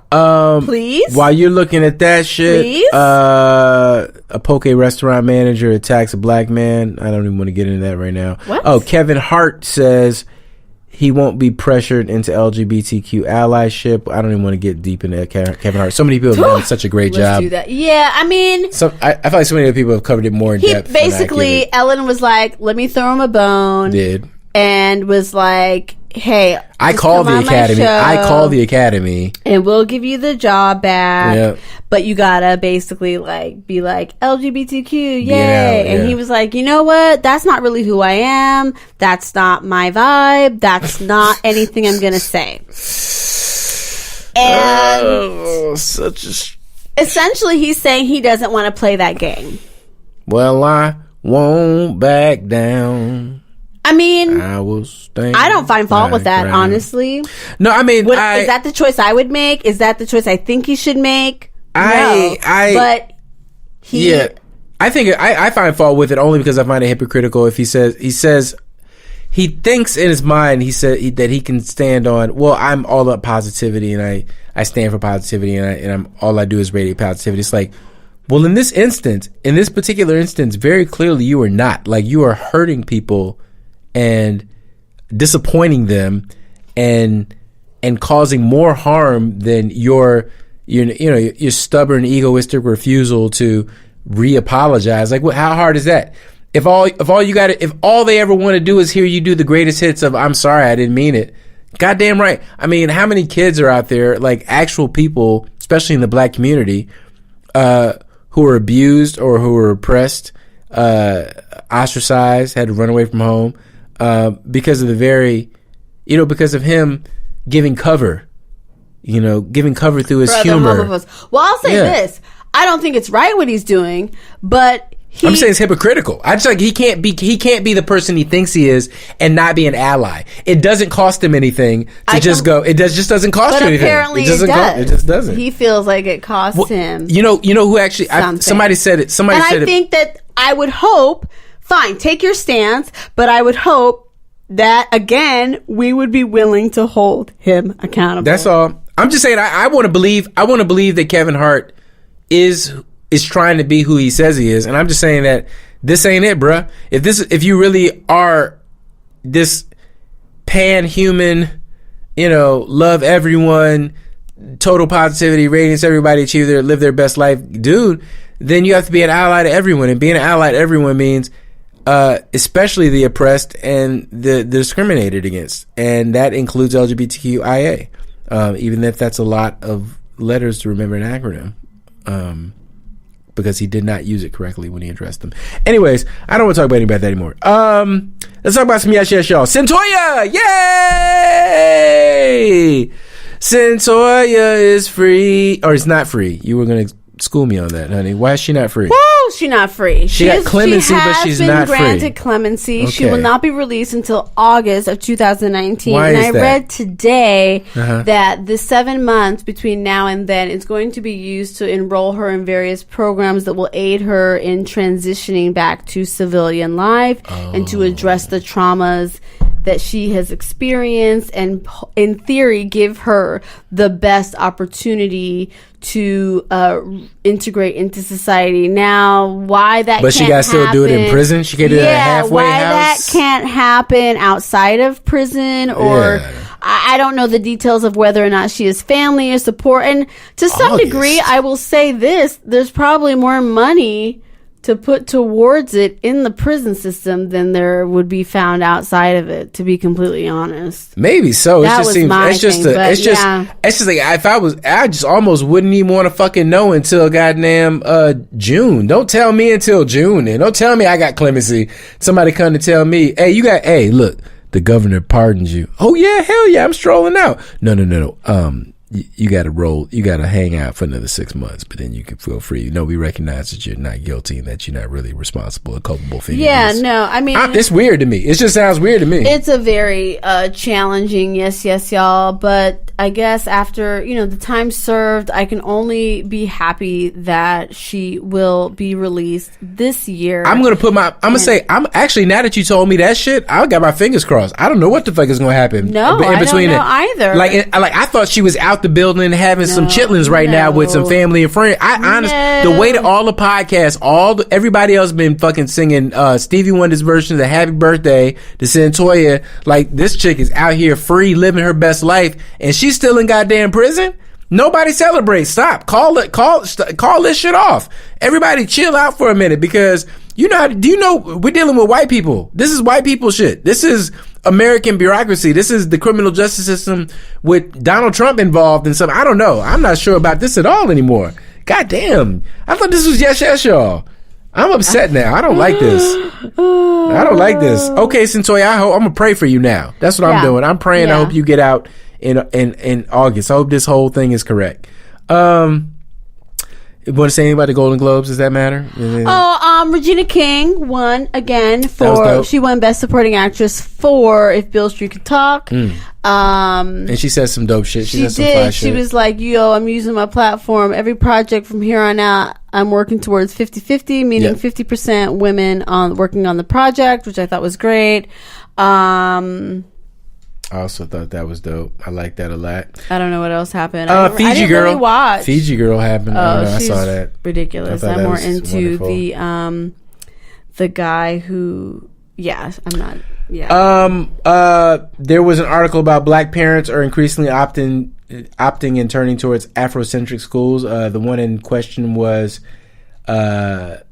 Ember Charter School in Bedford-Stuyvesant, an Afrocentric school that sits in a squat building in a quiet. Anyways, point was, I just thought it was great that they were actually, I kind of felt that. And when I looked at the article, there were like a lot of people from Los Angeles who were posting things like, is this in LA? Do they have any, Afrocentric schools in LA? Because it's something I think about all the time. And, in terms of like having a place where, Ellison and Langston's Africanness will be validated and encouraged. I'm especially thinking of that because it's the year of return for Ghana, and like a lot of people are going to Ghana, things like that.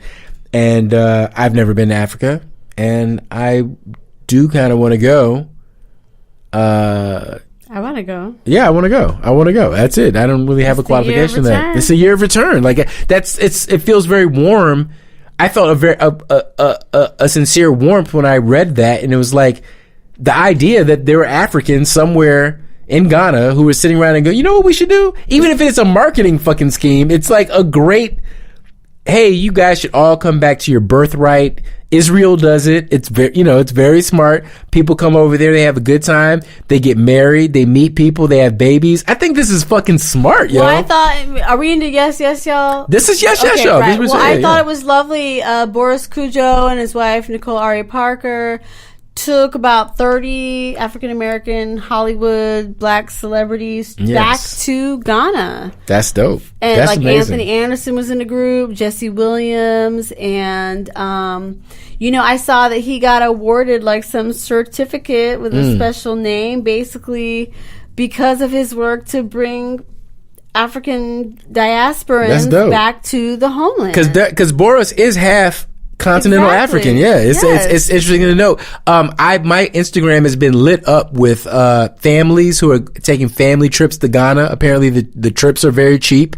Also, friend of the show, our girl Jessica Caramore and her son King were over in Ghana. She was doing some sort of cultural exchange program. There with a girl I know. Oh, right, that's right. I was like, oh. So I mean, I definitely want to go.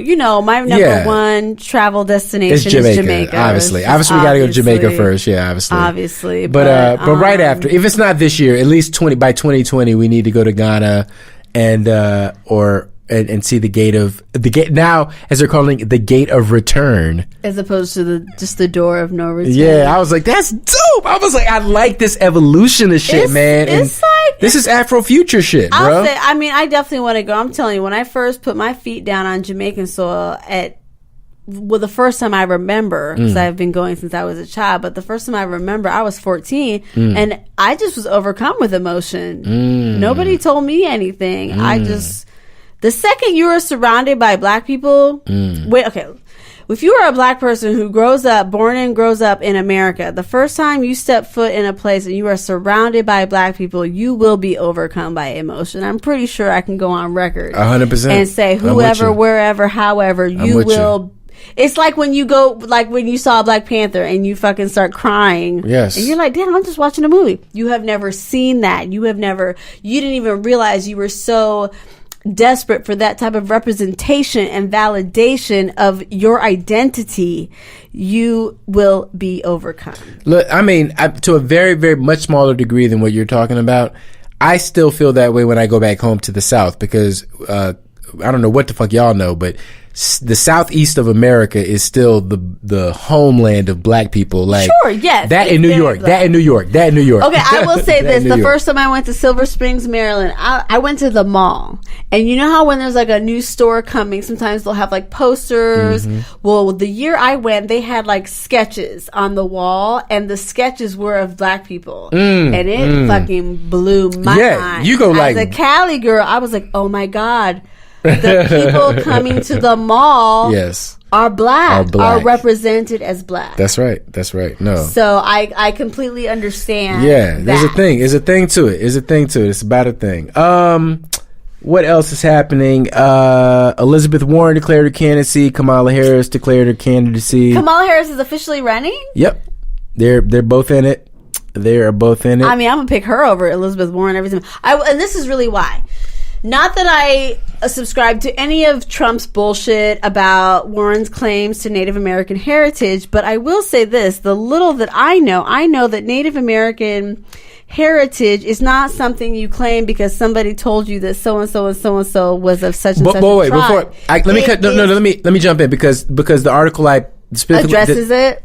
She specifically goes to somebody. What'd she say? She says specifically, she's like, I'm glad you brought that up. I want to make a point that all I'm talking about is hearsay within my family. It does not affect the principle that tribal sovereignty is tribal sovereignty, and that only tribes can decide who are the members of tribes. Okay, as long as she knows. No, she's not crazy. And I wasn't sure if and she says specifically, she says, I am not a woman of color. Okay. I am a white woman, and I'm so when I heard that, I was like, all right, I like this chick. I just want to make sure that she knows because it was definitely getting murky there, and it had nothing really to do with Trump and calling her Pocahontas, which is so fucking racist.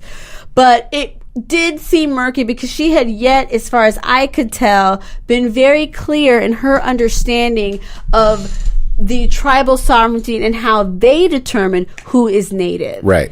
And that was upsetting and a little disturbing to me that she was not doing her due diligence to really then try to claim any type of native ancestry by literally disregarding native ancestry rules that are easily discoverable. No, she came back and rectified that, which I think was righteous. Beto is, I think he's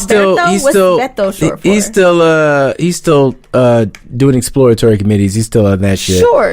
Okay, actually, the fact that actually the elephant in the room is Alexandria Ocasio-Cortez, is that she's too young to run for president, but everyone is low-key already talking about, like, if she was old enough, like, she would basically be the front runner. What's great is because she's so young, I think that her strength right now is in Congress, because even Democrats is scared of her. Truth. They was like, please don't tweet about me. So she has so much power and clout right now in the position that she is in. She's being so transparent about the process, and she has wonderful ideas that are truly progressive. And she's giving a master class in the new order of social media relations. Yes. When they came out and tried to embarrass her for dancing in college, she came out and was like... Not in college, at Congress, in her office. But at first, the first video that came out was from her dancing in college. And then she came out and just owned that shit. And she was like, I think they hating because I'm fine and I'm out here, I'm living my best life. I saw a great headline that showed that what is so wonderful about people like Alexandria or any young person of color who is entering these elite spaces is it only amplifies and magnifies really the fact that basically all the white people that have dominated in these spaces have gotten there by some sort of privilege. Mm-hmm. So on whatever side of the aisle you're on, you have to look at yourself and be like, damn. That's right. Okay, I had a little bit of money. Like even Pelosi, whoever, her husband was like some rich dude in San Francisco and whatnot. It's like, okay, so you have all of it is going to be challenging you to be self-reflective. I really think that's one of the themes of 2019 is that the mirror is going to be constantly held up. Yes. To everyone all the time. But also I think that Alexandria Ocasio-Cortez is also emblematic of who she's young. She is undeniably good looking. She is very intelligent. She is witty. She's smart. She's quick. She doesn't mind bullshitting a little bit in order to get her point across. Like she doesn't mind fudging a couple of facts in order to. She ready to play the game. What I'm saying is that these motherfuckers aren't ready for this new generation of political operators. You're supposed to have like 5 family members you know at the when you take your oath. She had like 20. She was like, that's how you do when you're from Puerto Rico or wherever she's from. She had more than the like allowable amount of family. God. Hell yeah, she did. Yeah, she were all white. She is constantly referencing back the women of color who came before her. She specifically shouted out Shirley Chisholm. You know, when she took that. She wore all white? Yeah. Oh, she came in Orisha colors, huh? And she was like, this is what this woman did. So I'm really excited by her. I'm excited by what she's bringing. She's like, let's go back to Reagan taxes. Yeah, 70%. Look, guys, they used to be 90% after World War II. What's so crazy. And listen, and the thing that people get fucked up is that it's not that they're taxing 90% every dollar that what they're saying is that after $10 million, $10 million, less than 5% of the entire population of America who would get this tax. Yeah. Which is why it's so stupid for most Republican Congress people to fight against it, because that is not representative of most of your constituents. It's not populism. It is not going to affect the majority of your constituents. And also, it's so hypocritical for you to act like that's not something you can support. Goddamn right. And on principle, also, we've got to get away from this idea that the rich are these fucking mutant geniuses who somehow or untouchable. Yeah, no, these guys that they have some sort of aristocratic elite royal right to this money and this property and shit. We've got to stop worshiping these motherfuckers, man. Because more often than not, I don't want to say it's ill-gotten gains, but they benefited off of your sweat. Well, no, that's the point. The point is that they benefited from American infrastructure, and American infrastructure was subsidized, built by the people, founded by the people. They were bailed out. They bailed out the too big to fails when they were teetering on the brink of fucking oblivion. The American people are what this shit is built on, because if they can do it here, it's like, you a star? Well, then go where there's no fucking infrastructure and get rich. Go anywhere other than America and start your company and see where you are at the end of the day. Again, I don't understand the cognitive dissonance where it's like you don't want that money to come into the federal government and then advocate for it to be used to get clean water to Flint, Michigan, to get infrastructure, to get the damn as a bridges, person, whatever it is, the fuck you need, poor person, middle class person, who can't afford. Why just war? To be furloughed. Why just war? Like, why are you not seeing the connection that money that they hoard? That's your money. It's your fucking money. That's your money. And the only way they can spend it that you won't say shit about is if this killing people, is if we're bombing people in Iraq. Can't help that. Again, bombing people in, we have to make quote unquote illegal immigrants the enemy. That's right. Why we have to make Muslims the enemy. Why we have to make these people the enemy, because that sense of tribalism and division is the only way you will then trick yourself into believing that it is not someone who looks just fucking like you who is taking what you deserve, what you have worked for. That's and right. That is why you and your family are struggling. Selling you a dream, homie. Here's some more yes, y'all. Thank God. The ex-Florida, because of the referendum, ex-Florida felons can now vote. Is that in effect already? That just came into effect. So I'm not even sure I understand that. So, like all of them? Not all of them. Just they had certain conditions like non-violent felons and that kind of thing. Is but basically, that something that's gaining traction in any other state? Not yet, but we hope. Of all places, Florida. I'm shocked. I know it's weird, but we hope that affects 2020. In 2020, it will be interesting to see with these hundreds of thousands of new. Fucking Florida. Yeah, it will be very interesting. Here's some more yes, y'all, because I'm ready to get out of here soon. Rwanda banned skin bleaching products. Really? Wow, that's the yes, y'all. This kind of feels like a pretty major thing, which I'm really happy about. And last thing I mentioned that is Joy Reid is doing well in ratings, which I thought was just like, what? Joy Reid. I just less and less you see black people have sort of in the forefront of news and reporting, and her ratings are killing. So I had a yes, y'all. Yeah, give me some. We all our friend and yours, Lonnie Johnson. Okay.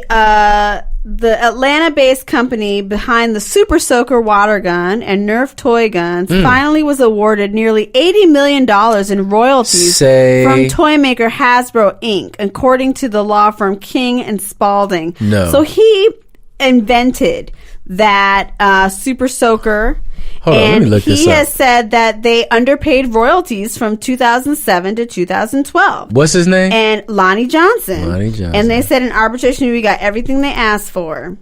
Hold on. The resolves the 2001 inventors dispute in which Holy they had shit. agreed to pay. You is not lying. The royalties covered by his Nerf line of toys, specifically the N-Strike and Dark Tag brands.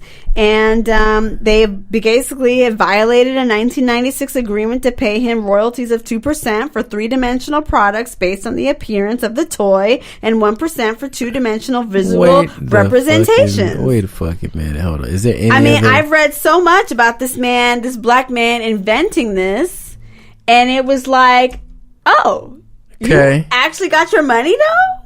Let me see. I'm trying to find another one. Anything else that says it didn't really happen? That says it does happen. I saw one thing that said it did happen. Light Super Soaker awarded. I want to make sure it's not just. Yeah. I saw this on. I see one. See, I've got one article right here. One article. I didn't even want to do my due diligence. AGC, and I don't know what AGC. This look a little. See, that says 2013. Yeah. So I'm not. This is 2013. I'm not sure. This is this. Okay, real? well, this is factual. Okay. Marseille Martin, who is on the show Blackish, is set to become the youngest executive producer in Hollywood at 14 for her film that's going to be coming out. Okay. Little, starring her, Regina Hall, and Issa Rae, whose birthday is today. All right. Well, let's just go with that. Let's just go with that one. I know. Yay. See, here it come up again. Hold up. Hold on. Is it? Can we? I'd love to believe that this man got this money, but I just don't see no. I know it's like how every couple of years it comes up that black woman who came up with the Matrix for the Matrix got money, and it's like actually no, she never got paid. She didn't show up in court. That's right. She actually didn't show up when she was supposed to, and so she didn't get her money. That's what I heard. Oh my God! All right, God, this has been a good one. We gave you almost 2 hours. Oh my God!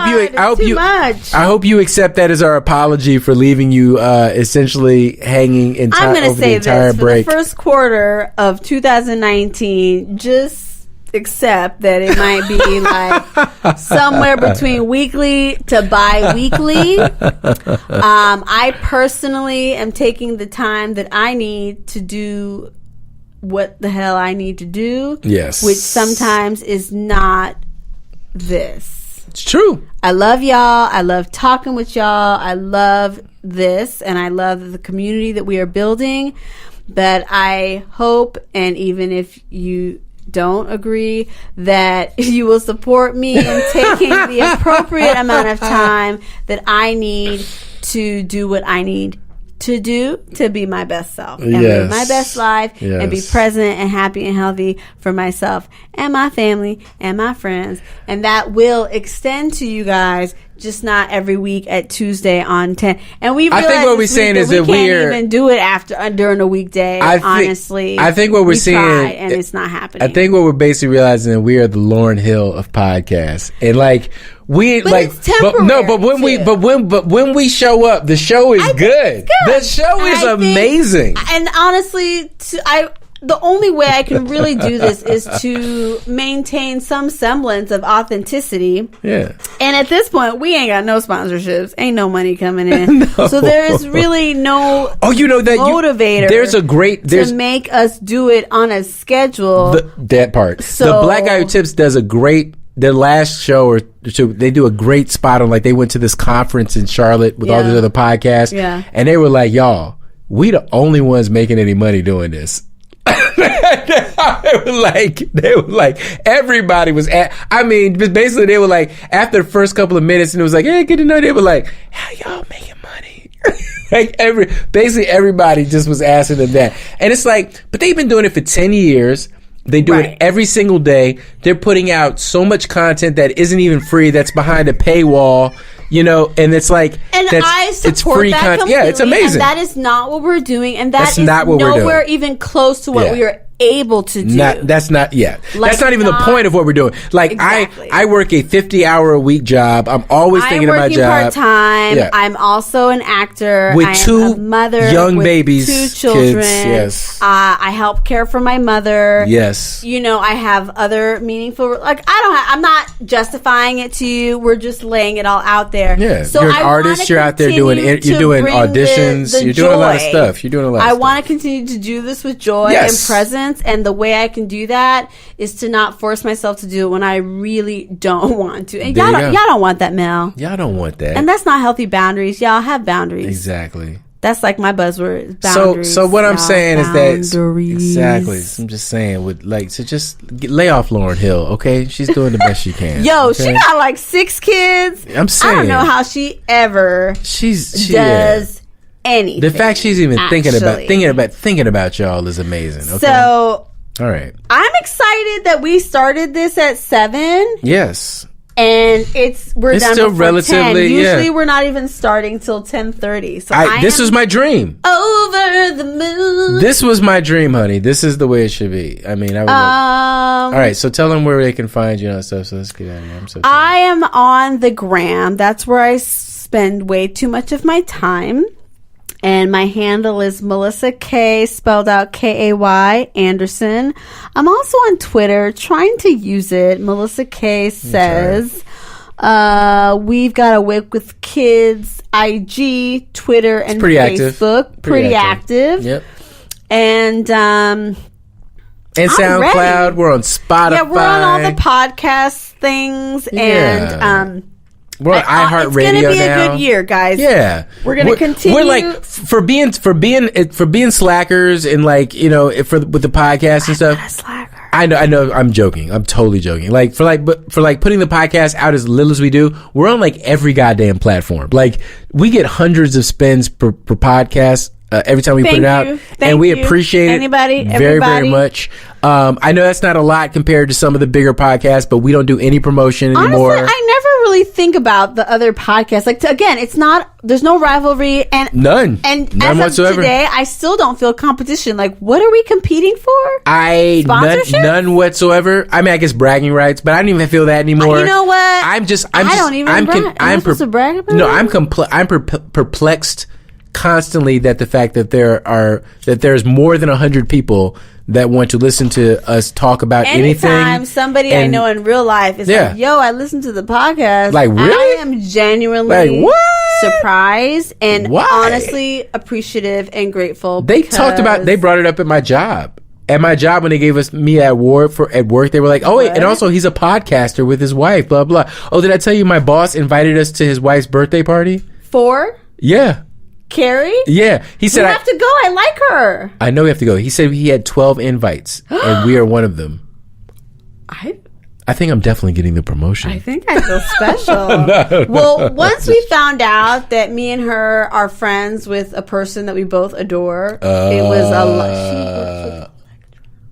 And I was like, that's why we were like BFFs. And I was like, that's my girl. Damn, who knew she was the hookup? Who knew?